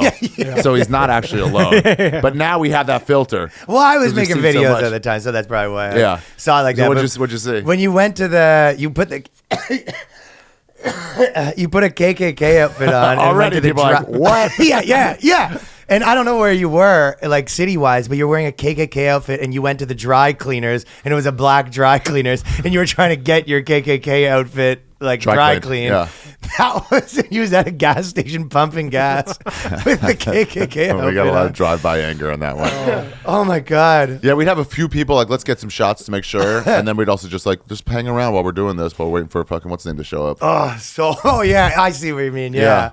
And then also we would get like some store owners who were like, I'll tell you when you can film here. I'll tell you when my black employee is going to be there. I won't tell him about it. Okay. And so then you guys can like set up, be careful and be ready. Oh, wait, he pranked. Can you imagine now? Like my employer pranked me by having the KKK show up. You'll get sued and you'll lose. Oh, you're not going to own that dry cleaner anymore. That guy's going to own that dry cleaner. That's so... I actually, what's funny? My ancestors. Yeah, all those things. There's always funny too because you're just like, well, now there's like a GIF on the internet of you wearing a KKK outfit forever. I didn't even consider. They go, "Hi, I'm Ari Shaffir, and I am the amazing racist." I mean, I just say it outright. I had no thought of like use a different name. So now, anytime somebody finds it for the first time, like nowadays, they're like, what the fuck? Yeah, and then other people are like, you think this is bad? You hear what he said about Kobe? Yeah, probably the Kobe people. They don't even matter. Oh, yeah. Oh, no. When they start Googling your name, and they're like, you think him going to a dry cleaner as the KKK's bad? Check this tweet joke. Check this joke that's a tweet. I had a show canceled in Toronto. Maybe it was Hamilton. It was in Hamilton. Around then? Yeah, it was somebody in North Carolina some DJ in North Carolina found it for the first time. It was like 6, 7, 8 years ago. And he's like, what the? And they just started this uprising. They found out one of my closest gigs was in Hamilton. What date was. They all went after them. Then other people started firing back, like, they're not going to cancel this show. Fuck you for canceling. And the venue's like, we're not thinking about canceling. Now you guys are just embroiling us. Yeah. Both sides are fighting on their fucking front stoop. And eventually they're like, hey, we're pulling the show. It ended up being okay. Some other venue was like, we can do it here. They were just like, we don't want this smoke right now. That's most of it. They're not actually taking a moral stance. Yeah, no shit. Yeah, they just don't want to be in between. They're like, it's not worth dealing. Yeah. The best example is John Christ of that. I love John Christ. He's a Christian comic. Yeah. Like not even clean. We know him very well. Christian. Yeah. Oh, I see what you're saying, yeah. And he got caught consensually. Smashing while Christian. Yeah. Not even smashing. Sexting. Yeah. Just sexting. And a religion, by the way, that has a box built in the place for when you fuck up. That you can say, hey, I fucked up. Give me some fucking push-ups to do or whatever. And then they were like, hey, we got to pull your special from Netflix. Never showed it, never gave it back to him, just pulled it completely. But it's like on a moral high ground that Netflix wouldn't say they stand on. We don't mind sexting consensually, even with a married person. That's nothing to do with it. Yeah. It's just the smoke. You're right. We just care about the smoke. Which, in some instances, though, because obviously all the Chappelle stuff, they were just like, whatever. That being said, I would... 20 million, that's another thing. If money's worth it, they will stand by your man. Yeah, they'll tell all their trans employees, be like, you fucking hit the bricks. Yeah, this guy's cost too much. Same with Rogan and Spotify. But if a smaller thing, you're not worth the trouble. Yeah, that's all it boils down to. We're making money over here. I just wish they would say, like, hey, we're quietly going to pull this. Instead, they take this moral high ground almost always. That's what what I'm thinking. I go, I would rather, if you want to say, like, listen, like, this is what it is. There's a bunch of controversy. We're a bunch of pussies. That's what it is. Mm-hmm. But now you don't get, and then you have that conversation, and then they get to go out, and they're like, okay, fine. Then they go, oh, also, I'm going to go, like, tell everyone how great I am for doing it. And you go, nah, I don't know about that other part. Sell me under the bus to, like, gain their support instead of because you're so afraid of losing it. Netflix was so happy because they did Bill Burr and Dave Chappelle 2 in a row. And they were like, this really fights back against this cancel culture shit. And then 2 weeks later, they heavily censor Adrian Appalucci for doing a fucking school shooting joke. Yeah. And it's like, well, why are you making these gains if you can't actually apply them to the person who needs them? I was kind of thinking about it. Where'd they censor her for on Netflix? They wouldn't let her do the best joke of 2019. Yeah, she rules. The #1 joke in New York of 2019. They were everyone knew that was. Yeah. I've heard her school shooting and joke. Like, yeah, you can't. You're not allowed to do it. Like it's the best one. Comics, big and small, all loved it. Crowds loved it, and they go, you know. And in America, always relevant. Always relevant, exactly. And on a degenerate show, so it wasn't even like it's like this is what you wanted. Like, it's gonna steal focus. I'm like, oh, you guys suck. Yeah. You were the network that didn't censor, and they all become the same shit, and they're all going towards where Comedy Central's going. It's too bad because it's a good platform. Yeah, I know, but there probably will be a new version of it. But actually, you reminded me. This kind of relates to your thing, but it's like one of the things when I was in Nashville, I was hanging out with John Christ, and we were kind of. You call him Christ? He calls him Christ. Yeah, I know him. Yeah, me and him he's a pretty good friend, but I can't say his name. I played golf with him, and I will. So I'll slice it, and I'm like, fuck, and I bounce it a couple times, goes out of bounds. He'll hit one that starts to slice, and he goes, please don't let that go out of bounds. And he looks slightly up, and it curves back in. yeah. He's got God in him. So me and him are always sending bad crowd work clips where it'll be like the people on TikTok. It's like, oh, what's your name? Like Janice. Of course, it's Janice. Then that clip. Dude, I was coming up, and there was this show Mike Black used to run, Splat. It was called, and some guy who's a lifelong terrible 25-year go nowhere comic. Yeah, and he's like, let me just crowd work. And then he's like, what do you do for a living? And she was like, I shoot and direct Britney Spears videos. And all the comics in back like wide-eyed, and he goes, I can't do anything with that. What about you, sir? What do you do? And we're like, oh my! Can't do anything with that. He's just acknowledging. He goes, I am incapable. Oh, right. I can't do anything with that. I can't do anything with that. I'll leave it for the other guy. There's nothing better than there's this guy at Club 54, and it was like in Burlington. And there was this, he used to do this like competition show where it was like $200, but all the comics there sucked, right? So if you were like decent, you literally just go and you're like, yeah, I'll win their little competition like every time. It would be just your gig that paid $200 kind of, right? Because it'd be you and some dentist, right? But he would host, and he only did crowd work, but it was all in the can. And he goes, hey, what are you drinking there? And the guy goes, it's like a pink Cosmopolitan. He goes, it's a Cosmopolitan. And he sit there for like 4 or 5 seconds, and he was like, what are you, gay?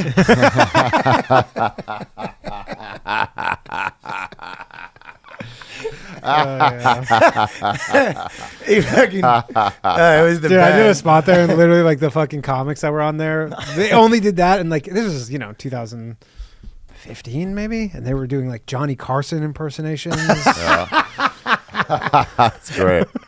I was so far out of frame. I just saw the frame. I'm fucking all the way to the side. Yeah, but no, what? We can crop in a little bit, right? Yeah, we can punch it. A little bit, but I mean, I'm blocking the fucking whatever this shit is. We got the wide. You got the okay. Yeah, we got a wide. We got that. No, you're good. Yeah, you're good. We it's a high class operation here. You go a little wide. Let me tell you about filming. You go a little wide, and then you can crop in and post for wherever they want to sit. Fair. But no, this is what John Christ said we were talking about, which I've also talked about you, I think, once when we were like walking home. It was like, because you'll be like, sometimes you'll be busy and you're just like, you're going to tweet something and you're just like, you know what? I don't want to deal with this controversy right now. I think we were talking about now. Yeah. We were talking about I was going to go on something super controversial, and I was like, I just like not in the mood to deal with that right now. It's not like I'm afraid of it, but you're like, I'm busy right now. I'm too busy to deal with what very well could come. Yeah, I'm just too busy to have like a controversy at this moment. Sometimes I'm like, can I do next week instead of this? I got something that can't be canceled right now. Dude, when I'm on tour, that's the most, because I'm like, I got all my work done. I know that I have 2 weeks where I'm like on the road, sitting on my phone a lot. Then you're just like, yeah, let's do it. Literally, right? If Kobe Bryant died 2 weeks later, it would have zero effect on my life. Yeah. I was done with my tour. I had no tour gigs scheduled for like 4 months. I was taking off. I'd be like, cancel everything now. And it was right before COVID too, right? Right before COVID. I wouldn't even know COVID. It just like February 10th, it would have been grand. Well, he was saying happy either way he died, but like the point is, it's just bad timing. That sometimes you kind of make a decision where you're like, do I want to be in news stories, or do I want my stuff to be in news stories? Right. I really didn't. And think that was sometimes be a big you want deal. both. No, I know. Well, you've done 100 of them. I've done 100 of them. I was like, why would this? And people looking if you're back tired of go, talking about come it, on, it's obvious. And it's like, it really was not obvious to me in any way. You never know which one's going to be. Like be. all of them. That just struck. Yeah, I guess the Kobe one just really. Struck a nerve. But that it was just a perfect storm of people being mad. Well, of course they took it out of context, and then also just people were. Yeah, Mike Yark came out to me. He's like, I thought you were crazy, and then I realized like, oh, you do this for a lot of celebrities. Yeah, makes sense for sure. But like even when Kobe died, that was one of the few where I was like, oh, that kind of sucks. Normally I don't give a shit, but for some reason. So that's who I'm making fun of. Yeah, of course. Yeah. I was like, but I would never be like, how dare you? I was that did bum you out though. Well, I like a little for a minute. Yeah. Have you more than like some certain comedians you've known that have died? No, fuck no. Never, no comedian that died. We know a lot of comedians that died. Yeah, I know. Yeah, I know a lot of comedians. No, that didn't bum me out. They all like it's crazy because there's a lot of like there's this epidemic of comedians that get hit by trains, and I don't know what it is. Yeah. Wow. Do you not know that? No. Oh, they're committing suicide, but they don't say that. They say that they got hit by a train. Why are you even near? Comedians are just so bad at crossing tracks. That's how they killed Gaudi. The guy from Barcelona, the architect. Yeah, really? They pushed him. Tram. No, I don't know. Interesting. Killed by a tram. That sucks. A tram? Yeah, train. I don't know. Oh yeah. You're very. I forgot how worldly you are. They call it tram there. I don't know. They do call it tram there. But do you think that maybe he committed suicide because like this fucking church is never gonna get finished? Have you seen that? I went there right after they finished it. I was bawling, dude. I honestly, I went there with my girlfriend and I was like, I don't want to go in this. Wait, when did you go? I went there a couple of years ago, right before COVID. They didn't just finish it. I think it was. I know they ramped it up, or it was like almost. It was super close to being done. It was like a 400-year plan, but then technology got a lot better. Yeah, it was. Like, if it wasn't there, it was almost completely done, and maybe there's some outer stuff that wasn't done. And it was like I went in there, it was like, holy shit. No, the inside is done enough where you're just like, it takes your breath away. Oh, it was amazing. But do you think that with because you were there for like the OG comedy store days that are like super romanticized. Can't even talk about it anymore. Is that era completely over?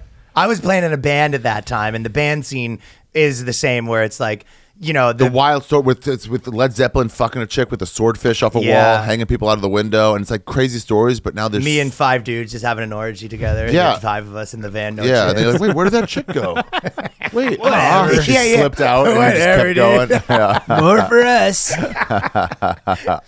The Morpha podcast. It's all just dudes fucking each other. I saw a funny meme that was like, rock and roll in the 80s versus now or whatever, and it was in the 80s it was like a pie chart, and it was like 70% sex, drugs, and rock and roll, 30% making music, and then now it was 30% making music, 70% social media presence.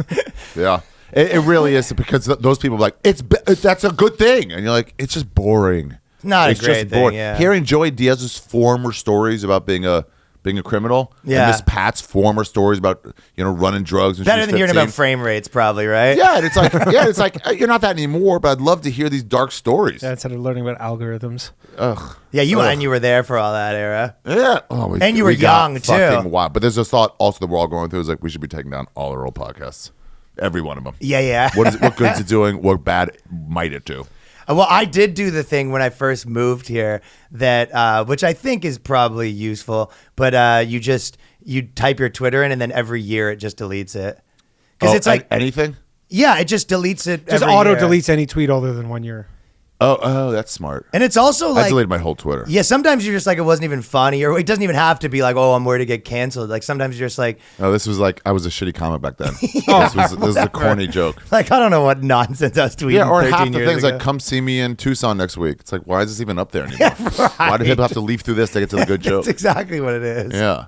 Yeah, I know. I also see it as like, I have a lot of videos that go viral there, but I also see it as like, well, yeah, go to my YouTube. I'd rather you be there anyway. But they're not going viral from 2 years ago. People don't really go, but the thing is, people don't go back through your Twitter unless they're trying to fuck you over. Nobody's just like, I wonder what Ryan was up to 2 years ago. They're just like, I wonder what Ryan was up to 2 years ago. I did one with like every word. First you start with the N word, obviously, then you start with a few other words. But even when you get to like some like minor words and you're like, wait, I gotta go multiple pages. I'm scrolling of things to take off or just a search. Like, damn. Was there any super clean, like really famous guys that, I obviously mentioned names, but like that you remember from like the Comedy Store days where you're just like, no one has any clue what that guy was up to? Oh yeah, it's the clean on stage guys. That are like Jim Carrey or something. That they let shit out.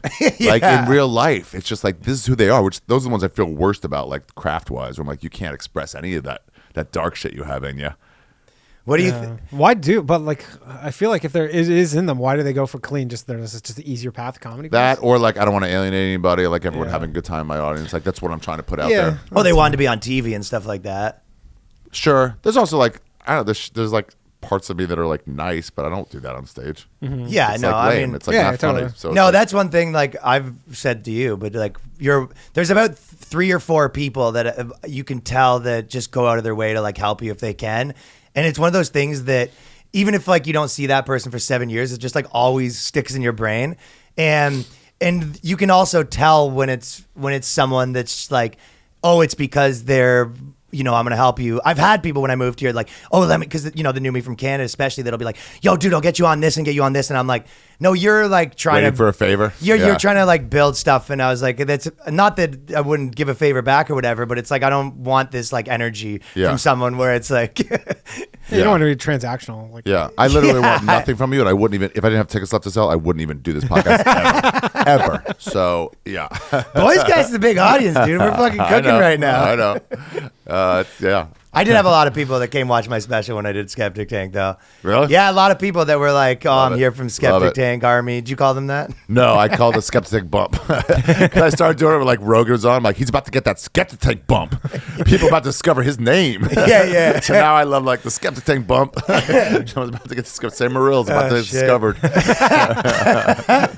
Well, what do you think? Do you think that, because kind of we were talking about with the Italian stuff where it seems to only go one way, but do you find that it's gotten less sensitive, or do you think it's just like conservatives are also again being sensitive and now everyone's sensitive? The conservatives go like, well, they say this, but now when you do it, it's like, but now you guys are trying to cancel the left. Yeah, they had their moment in the sun of being cool. Don't play it or pretending. Yeah, they're playing right into that same game. Yeah, there's a quote from Still Life with Woodpecker, some novel, and this is Outlaw as the main character, and he goes, I hate political people because it doesn't matter, and that just means politics itself or just like anti-dog hunting or whatever, anything political. Yeah, anyone mentally. That's like they're agenda driven. Left, right, or center, they will all at some point let the ends justify the means. Yeah, 100%. That's what they do.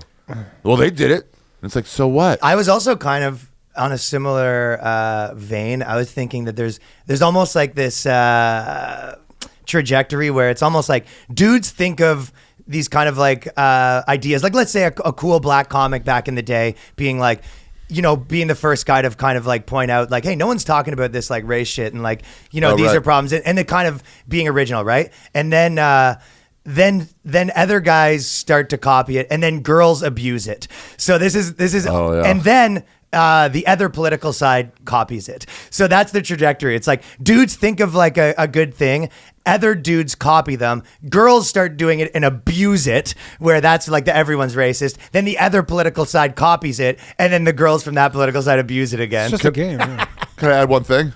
Yeah. Capitalism gets involved, and like where can money be made on this? The Black Lives Matter T-shirts made in Bangladesh. Okay. And they're just like, this will be the way I'll show that I care. And capitalists like, we don't give a fuck. Yeah. We're also making KKK shirts.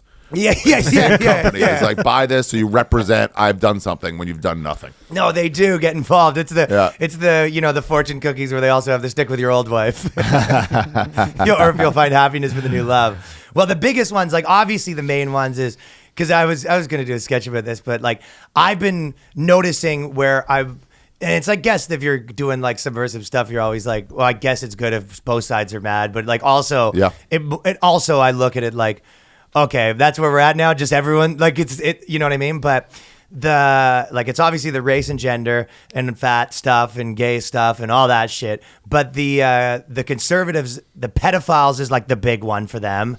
What? Groomers. Everybody's a groomer. Yeah. All pedophile jokes are very Democrats sensitive. Yeah. Right. Like I released a joke basically even recently, like talking about how to be fair, most of my fans like argued on my behalf, but like saying that some whatever high school kid that fucked his female teacher, and I was like something about whatever, that kid ruled or something, you know what I mean? Yeah. And then people were like, this is actually not like a joke, and it was way more than I felt like I would have. But it is. But it is though. But I'm funny, so literally exactly what it is. And look at these people go, ha, too funny. So like it is. I'm killing while I'm doing it too. Yeah. So pedophiles are the big ones, and then also there's this like it's just them going, I want you to take this seriously as I'm feeling it, and you're going, no, I refuse to feel it on that level. Yeah. I refuse. I didn't watch the Travis Scott fucking trampling, and then I'm making fun of it. And I'm on Rogan with Hinchcliffe, and he's like, have you seen it? I'm like, no, don't show it, dude. We're making fun of it. Don't show it. Yeah, it makes it more real. And then he's like, no, we're still making jokes, dude. Don't show it. I have not seen it. And then you see it, and you're like, oh, well, that's the end of this segment, because I'm when seeing you're hearing people's child screams. Yeah. Well, so me and Danny wrote a movie, and one of the things we were going to do like an Epstein thing in the movie, right? Oh, in the movie. Yeah, and we have we were gonna, to reward ourselves. To reward ourselves, we bought an island. And we're just gonna fuck these sweet kids. Yeah. We go, just a dress for the job you want situation. We go, I want to be a famous director. I go, where do we start? Like, obviously. Yeah. I'm good. It's like, you find out what they're interested in. Like, you find out the guy likes golf that's a manager. That's me finding out, like, little boys, though, right? Anyways, you want to get lunch? We What are should you work into? together. Yeah. We should collab. But it was one of the things we like talked about so much was we kind of switched what it is. And the big reason was because it is funny to joke about, but as soon as we had to show it, it was no longer funny. So it's like we could allude to like there's these kind of pedophiles that have this island, but as soon as we have to show a child, Right, Plus, the over. censors are a nightmare with showing that stuff. right? But even You can't drink a beer on a commercial.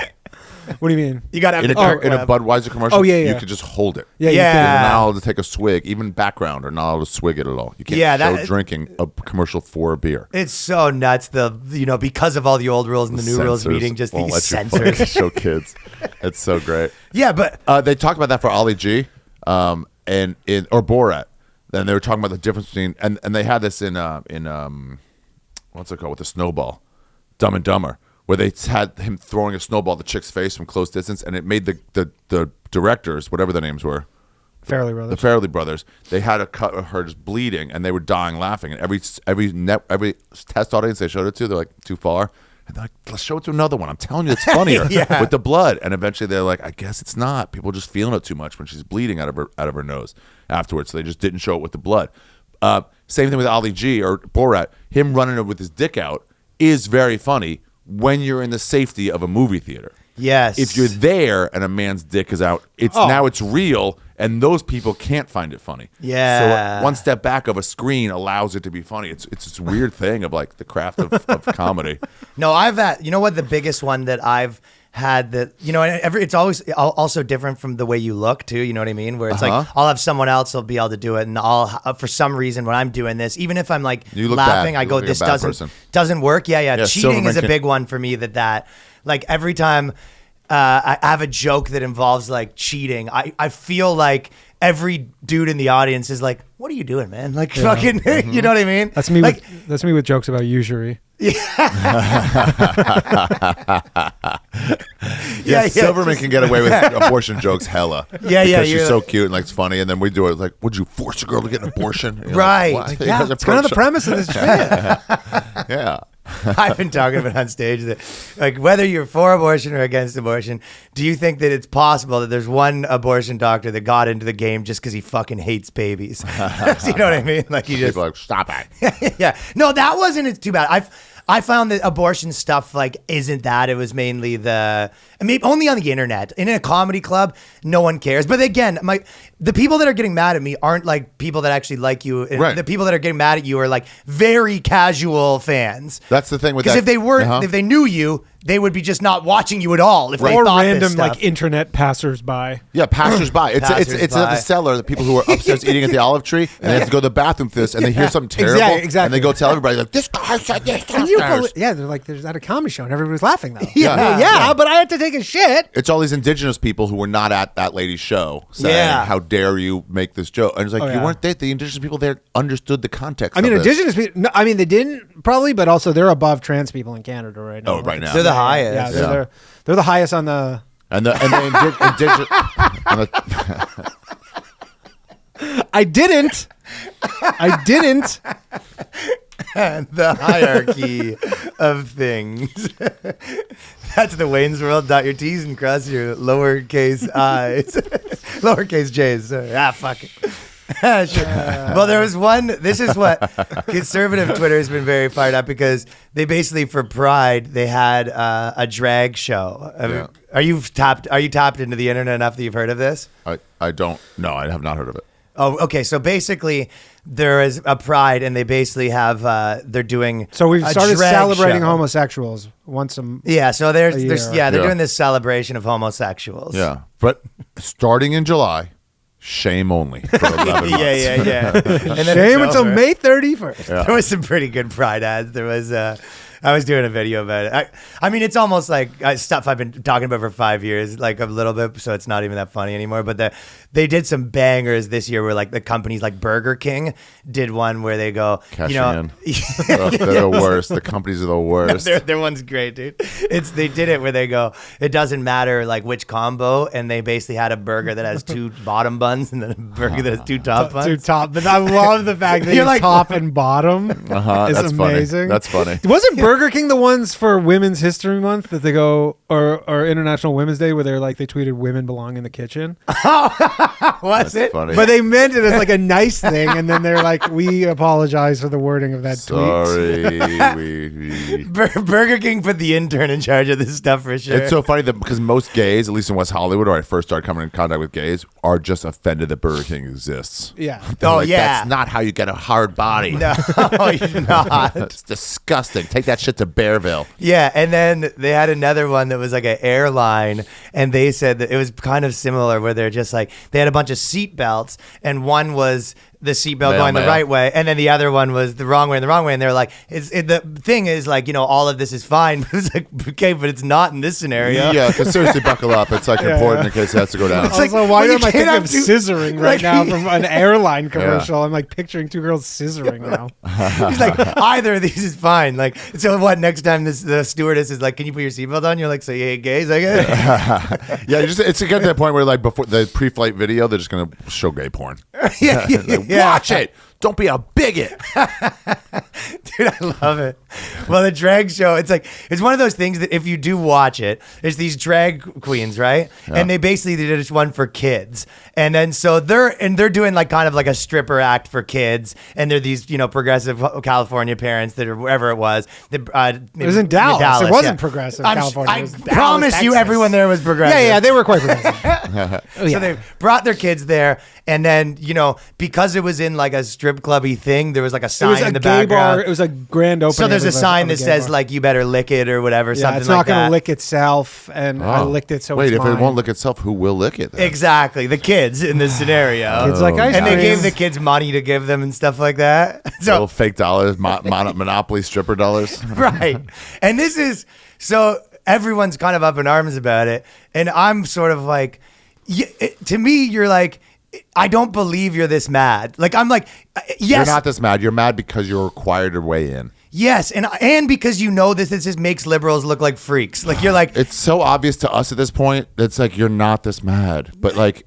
to the people that are hearing it, people are like, God, people are angry. but and then there also is that if you're that mad about this, well, here's a list of 20,000 other things you should also be this mad about. Because like, And are you this mad about everything? No. Yeah. You're also not going to be fun to be around if you're also thinking about forced circumcision all day. and then the liberals, their thing is they won't just admit that it's weird. Like, so Right. that's where it's like everyone's kind of like, I remember there's this guy, Charlie Kirk, he posted the Super Bowl when it happened. He was like, this is too sexual. And like everyone from every spectrum was like, shut the fuck up. Shut the fuck up. Lame. That's what they don't. That's what they're missing. For some dumb young intern going, well, I'm offended by this. Like, shut the fuck up and sit Exactly. down. That's a fucking CEO. Yeah. And now they just go, we'll fire him. Whereas with this one, it was like, yeah, if you're like liberal, you should be like, yeah, you're right. Maybe fucking children shouldn't be watching drag queens strip and but like weird thing. But also like, I'm not fucking like, oh my God. Yeah. Again, we'll shoot another one. It's just like ceding the territory almost too, because like at first they were like, yo, we're just gonna have like drag queens, you know, like tell a story at a library, and you're like, that's fine. Yeah. It's not a big Okay. deal. Okay, and they go, oh, okay. Also, drag Cool with queens, if you that. ask them, they're like, doesn't mean we're gay. That's not gay. Some of us are right, gay. that's how they see Many it. of us are not gay. That's a Republican view of it. But imagine you had a dad that was like, took his son to like a strip club or something like that. It would be one of those To things. lose virginity is like, Yeah, hey or man, so- I take you first strip club. And like, The truth is, you you would gotta be. publicize which night this is. That's what it is. I think the correct response is for everyone to be like, "What are you doing, buddy?" Yeah. But not like. I took my Yeah. buddy to Silver Lake Lounge. I think it was. I saw the coolest rock show. It was the fucking coolest fucking thing. I think it was Silver Lake Lounge. And then I was like, my buddy Skippy, I was like, dude, you got to find the best bar. It's so fucking cool. And then it turns out they had one straight night a week. And that's the one I went to. Oh, really? And I took him to a clearly gay place. And he was like, "What? Why is this cool?" I'm like, "Wait, what?" You're like, last time I was getting so much pussy. swear. He's And I'm like, that wasn't pussy, bro. And I'm like, "Is this a gay night?" They're like, "No, this is every night." I'm like, "What?" And Skippy's like, "Wait, why are you bringing me here? What are you trying to tell me?" I'm You're like, asking "No, all these no." guys. Go, hey, come here. Are you gay? But I went home with someone. White. You're just I doing went all home the with things. someone, I made a and then friend. you're like, just picturing you sucking the dick. And you're like, wait a second. That was a man's dick? No, I thought that was a chick's dick. Damn it. Ah, I shit. will say with the drag queen thing though, it's like when you have kids like putting dollar bills in their. Yeah, Probably you go, okay, guys. Yeah, what are we I don't doing think here? anyone with reasonable watch this and be like, But there should I be saw because of the happening. Dallas drag. There was like What are you doing, at buddy? a Jays game in Toronto. They had like a drag person in drag just dancing in like the 7th inning stretch, and people are like, "You see this? This is disgusting." And you're like, "That's fine, Dude, like, who that's- cares? It was yeah, a who chicken cares? dancing yesterday. That was also weird. Yeah, Fucking calm down. It's the thing too is that people are so lazy. So you get a hashtag. The new thing is you're not homeless, you're houseless. Okay. Because people they have homes, they have whatever. And then I'm like, well, what about people in apartments? We're houseless. And like, that's not what we're talking about. And they're unable to go, okay, let me rethink our fucking hashtag. Yeah. That's a Because they good point. can't rethink the hashtag because like we already decided. And so when it's like Black Lives Matter, all lives matter, like stop it, that's racist. Like, well, no, do all lives not matter? Like, you're racist. And like make a new hashtag. yeah. Also, Stop killing blacks. talking to girls where she's like, wait, you're homeless? You go, houseless. you ever fucking a cardboard. No, there was You ever fuck next to a pea jar? there was another for your good back. one. By the way, New York's the city where the most I've seen it 10 times now. You walk by someone and they're just emptying pee out of their car. Yeah. like they're just like Really? they're parked and then they're just dumping piss. When I I was- can't be see, offended. so I've done that much. so many times. I mean, I've done it. It's Oh, like body. but New York. I've like Toronto. Did you ever never spill on saw. someone? Spill pee on someone? Uh-huh. Threw a full glass of That's piss what in I did someone's face. to Brent in my band when we were touring. You threw a glass of piss in And somebody's Zach face. Amico's face. He just stapled dollars to his Oh, face. you so did it on he was purpose. bloody, and then I looked at him, and he gives me the eyes of like, this is the funny, go for Do it. This is it? the funny thing to do. He swears that was not, the eyes were actually like, the eyes were saying, please don't, I don't know what you're going to do. Please don't do it. But, it's communication Wrestler's problems. code. Yeah, communication breakdown. So that's like, Yeah, you're looking at him all right. He goes, what are you? perfect shot, splattered, and then just hit the blood and just started Oh, I think I pouring out remember blood. that, come to think of it. Yes. What's a good one? Oh, my God. No, I was in the band van, and I was like, I used to piss and throw it out the window, but I pissed in a bottle and didn't put the cap back on, and then it just goes, Oh, no. flies all over me. He was the crankiest guy, too. It was like the one guy that was like, Oh wait, don't- you went to go throw it out the window and then the wind just poured. That's fucking Damn great. it. Damn it. It's like in It Big was- Lebowski with the ashes. Oh, Oh, buddy. just piss. And it turns around and is like, God damn it, Donnie. He was not a happy camper. Okay, one more thing is that. Okay, so you know how you got the vasectomy? Yeah. You're familiar with that got topic? one? You have one? No. No. But there was this community. We go through Reddit sometimes, and there's this. Fun. As long as it's not comedy related, it's so fun. Yeah. You're not gonna go through. We go through Reddits, and I there's this. the last time I was on Reddit really hard was still when it was like sunset threads and like. What's sunset threads? It's just a thread of Just like, I photos took a of great sunset pic. And people are like, wow, Oh. where is that? Myanmar? That's awesome. Oh my God, here's Yeah. one. Oh, Now cool. it's the problem with sunset threads. Not everyone gets sunsets. The people who live in valleys don't get that, you fucking bigot. Dude, I was thinking about this because the truth is, since I moved to New York, other than like, there was a couple of like, very popular people that, you that had controversies, but it doesn't seem like there's as much of like your average Joe Blow, kind of open micer comic, like becoming like a big controversy for kind of something. And I think it's because New York doesn't have like a Facebook group, because every everything. I think every cancellation starts on like a they Facebook do have open group. mic. I think they do have like girls open mic. a girls Facebook group, which is just open micers, and then they never take into account that some of the girls on there are still friends with those comics. They're like, we should fucking make something. Literally, it's like, we should make something up to fuck this guy over. And they're like, hey, I'm gonna go tell him that. And like, what the fuck? We had a code, and like, yeah, this I don't want to be part of this code thing anymore. If you're saying let's make something up. Yeah, no matter where, they all have moles. They all have moles because they're like it's you can turn a girl pretty easily. But yeah, I mean, people like Corinne who like she's a feminist, but she's also like. No, I'm actually friends with these human beings. I'm not just gonna like destroy their lives and their livelihoods for some point. I'm like, nah.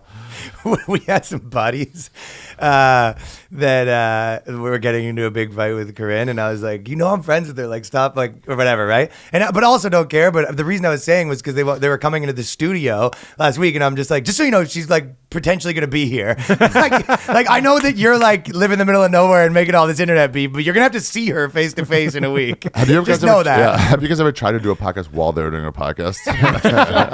No wall in between. That would be so fucking fun. You could just hear each other and then sue each other for copyright. But this so this antinatalist Reddit is a really good one, and essentially it's Antina? No, you know what Antina? What's Antina? Yeah, antinatalist? I don't know. I just made it up. Oh yeah. Like you fucking of course. Yeah. OG member. I'm a gold star. Yeah.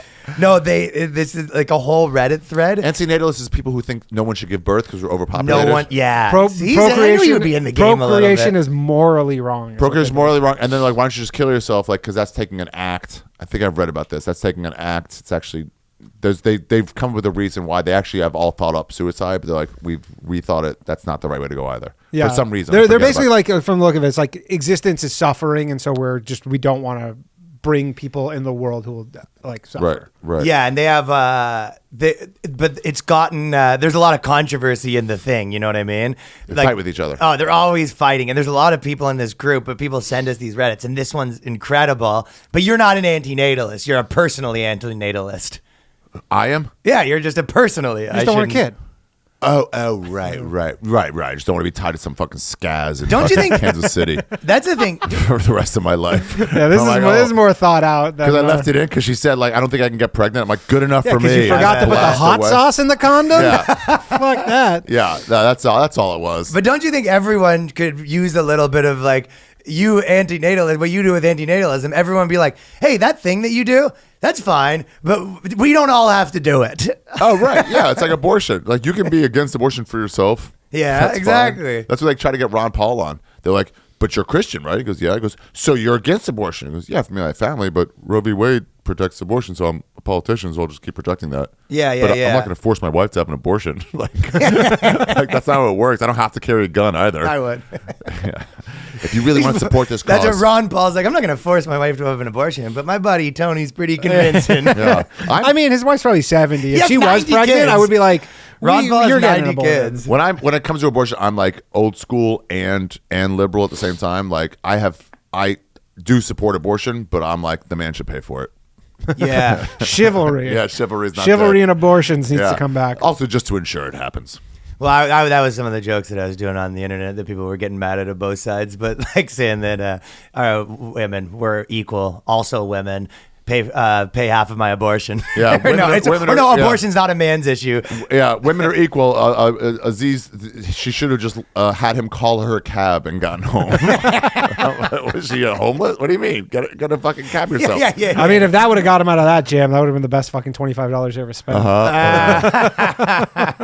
Yeah. That's when being cheap comes back to roost. God damn. Well, it's just there's this one that I'm going to read because it's making me laugh. But okay, antinatalist. Yeah. Yeah, we lost touch a few years ago, me and my friends, and we wanted to catch up, and she found out that her close friend is pregnant, and I guess she wants me to be surprised and happy for her. But on one hand, I'm glad that she's happy, but on the other hand, I'm sad that someone who I thought was smart and environmentally conscious is throwing more wood in the fire, and we already have. So she goes, any suggestions, because I can't help but being insulting to this girl. So she's at a point where she's going to a baby shower for the girl, and she can't help herself by being like, you're fucking happy with yourself? Here's the advice. Then don't go.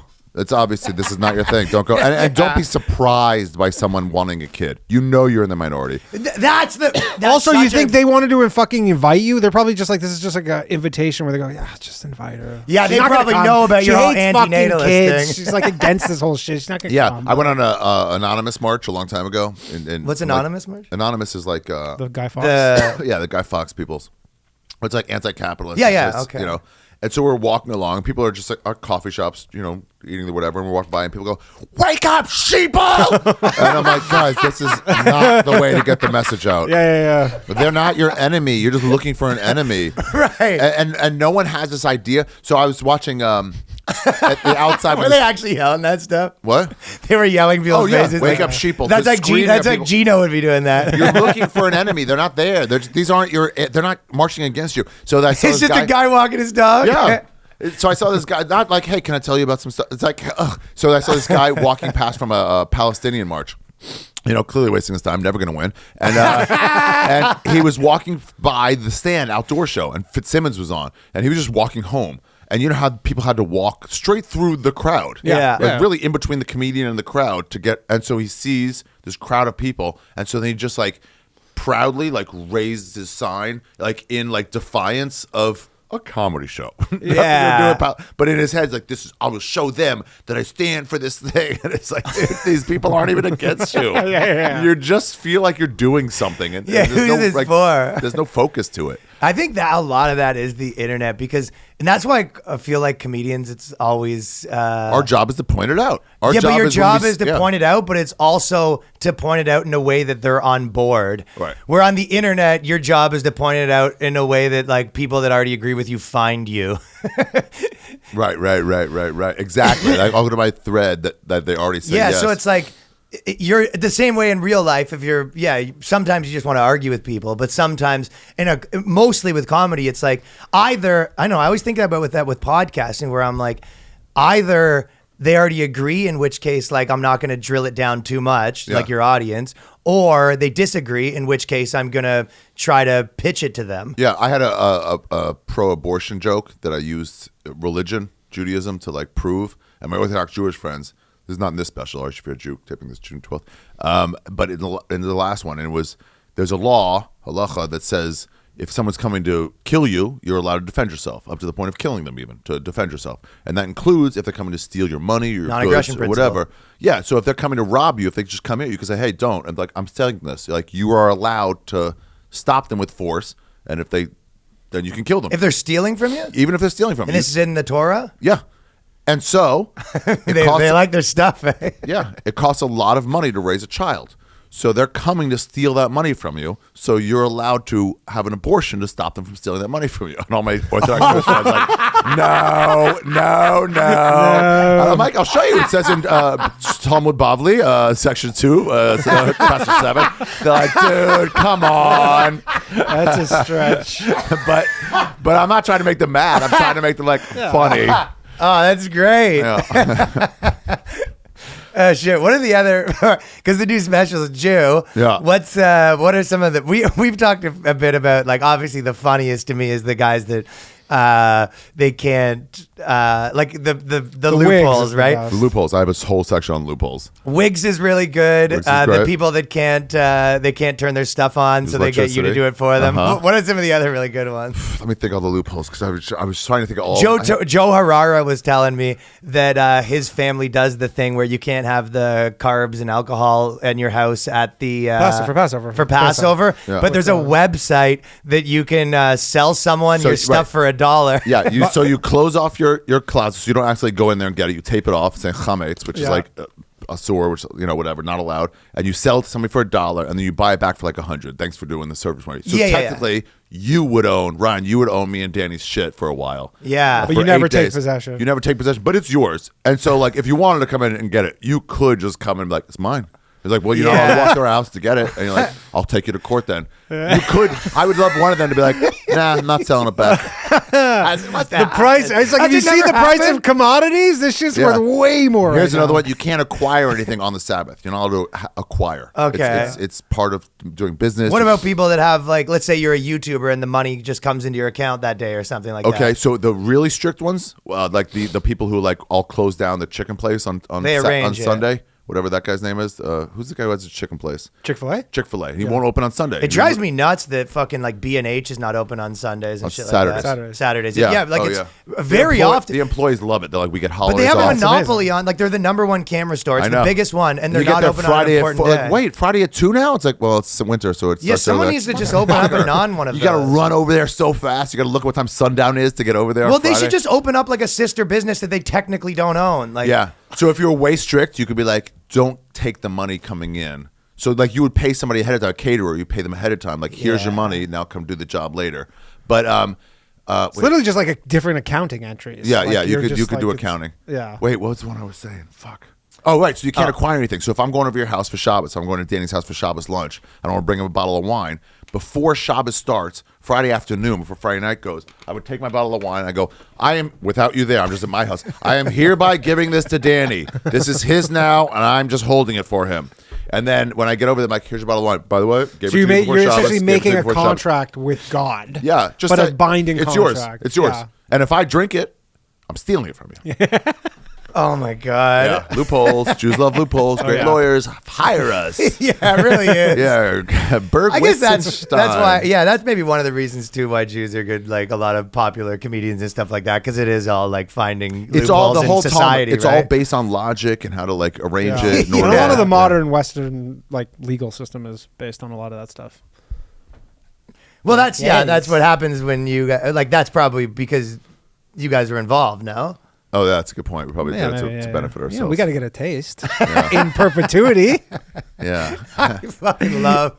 Hey, can I get my filtish fish? The funniest thing though is because like you grew up fairly like religious, Orthodox, right? So it's like my parents are pretty secular, but they still do the stuff for like the. So then they do so dumb. They do like for Passover where they go to the neighbor and he gave us $1 for the fucking like. But then they literally just put it in a cupboard. Do they see that as like how I do Christmas and I'm not Christian, kind of, yeah, but they're still, you don't do Christmas to the extent like if a part of Christmas you go, yeah, you gotta like here's. If my parents don't want me to throw a tantrum, we're gonna fucking do Christmas, right? Yeah, it's just so those things are just fucking insane. Yeah, that's or like leaving out the fucking like wine and at the. At the front door for Eliyahu. That's just fun cultural shit. Yeah, I know. That's not like we have to do this. The selling it is like you're not. Yeah, getting the selling it is weird. Yeah, the selling is, and then the finding out that there's the websites to facilitate this stuff just to now it's all remove the it's friction. All different online now. Yeah. There's a country. Isn't there? It might have been an Israel thing, but like they're not supposed to own land one day a year or something like that. So you told me this. So there's this one. You told me this. There's this one guy that buys everyone's land for $1 kind of thing, and then he becomes the richest man in the world for that one day every year. Not bad. That's pretty cool. I don't. That might be not ringing a bell. It might be Islam. It might be Islam because Islam you can't get a mortgage under Islam. Like you're not allowed. So then they have these. Yeah, I think that's what it is. So you can't like borrow money. That's where Jews come in, right? But so they don't allow it. It's like bad, like the Catholics or whatever. So they have something where they have loopholes too, where they can give people mortgages so people child brides. Yeah, that stuff. Yeah, Jews have one. This is a weird one. Like you can't loan money to a Jew at interest, but you can to a non-Jew. And then intermediary? No, the Gemara just like, what is that saying? A non-Jew's not people? That you could just get interest off them? And they're like, yeah. Well, I mean, dude, a lot of people on the internet do not take kindly to the term Shabbos Goy, which I did not even really know. What's that mean? Like a Gentile? Just the people who on Shabbat, they go, hey, can you turn on my electricity? And they think they're like, oh, we're just below you. And, we're just here to fucking do your thing. Bullshit. If you're coming to the special, when I get to this part, do not yell out Shabbos Goy. But yeah, it's just you should take kindly to it. You should. It's nice. Yeah. Yeah, dude. I've seen some of the material, and then last thing is schwitzing Jewish. Jews and gays come together on schwitzing. That's where the bathhouse is where Jews and gay culture meets. Where's the gay guy rinse you and the Jew guy rinses you financially? Yeah, exactly. Taking the cleaners. Yeah. Oh, you want to rinse me? Yes. Yeah. Shit. Well, definitely check out Ari Shaffir's taping this Saturday and Sunday. Tickets at Ari Shaffir. AriShaffir.com. And if it's sold out, I would say show up anyway because we're guessing how many no shows are on COVID. So like we'll still probably fucking shovel some people in definitely. to really fill it. I made that mistake. That problem. She went into it. Yeah. People just bought tickets to support. It's some of that, but also, yes, I've actually had a few people that did say that. They were like, yeah, I just bought tickets to support. And it's like, what? Are you out of your mind? Send me some cash. But people buy tickets like 3 months in advance to a thing where they don't live here. And they're like, yo, we'll travel to New York. And then, when it comes closer, like, it didn't work out that we can travel 8 hours. I realized I had a wedding. I forgot about it. Happens. So we were supposed to go to something on Sunday. What? I said I was supposed to go to the thing with you on Sunday, and then my stupid fucking we went to some crazy DJ event, and it's actually pretty fucking wild. What's that place Brooklyn called? Mirage. Have you been there? You've never been to Brooklyn Mirage? What is it? It's a bunch of like fucking. It's it's Burning Man like a people, rave, right? like EDM, but it's outdoors. Ooh, nice. There's this amazing. wall of kind of like trippy acid stuff, and it is cool. the big. I've never seen anything like this. If you ever like in a psychedelic, every weekend? Yeah. Oh, no, they have. It's a festival. I don't know. No, it's not a festival. It's a venue. This felt like a festival. No, it's a venue that's only open when it's warm because it's outdoors in Brooklyn. It's called, and they have stuff all the time. It's fucking awesome. I'm headed there. If you see me there, do not fucking. I will be fucked up. Yeah, I didn't because I had to come do a spot at the cellar after. Why didn't go? Well, because I forgot. I was being told this for like 2 months, and then I was like, "What?" And she's like, "I've been telling you this for." And I go, "Okay." So I went and did my spot at the cellar. And by the way, I rushed over because I was like trying to be there as long as possible. And then I got there, and then Chris Rock went on and did like 40 minutes, and I was like, which was cool, but like I was like, that's the one thing I'm like, you know how much more of this I could have done at my party? Yeah, yeah, I was at a party. Yeah. Ugh. That being said, I didn't love that. I feel like I don't love. Do you dance? Do you get in there and when like, do I the have whole thing? performance enhancing drugs? Yeah, you got to. Then I do it. wasn't Otherwise, on I'm just sitting there. Yeah, I was kind of sitting there. I had a Coors Light. Me and Nate Bargatze went to some guy did a guest spot, and he was dating. This guy was dating the tour manager of Chainsmokers, and they were playing at the Bridgestone Arena the next day.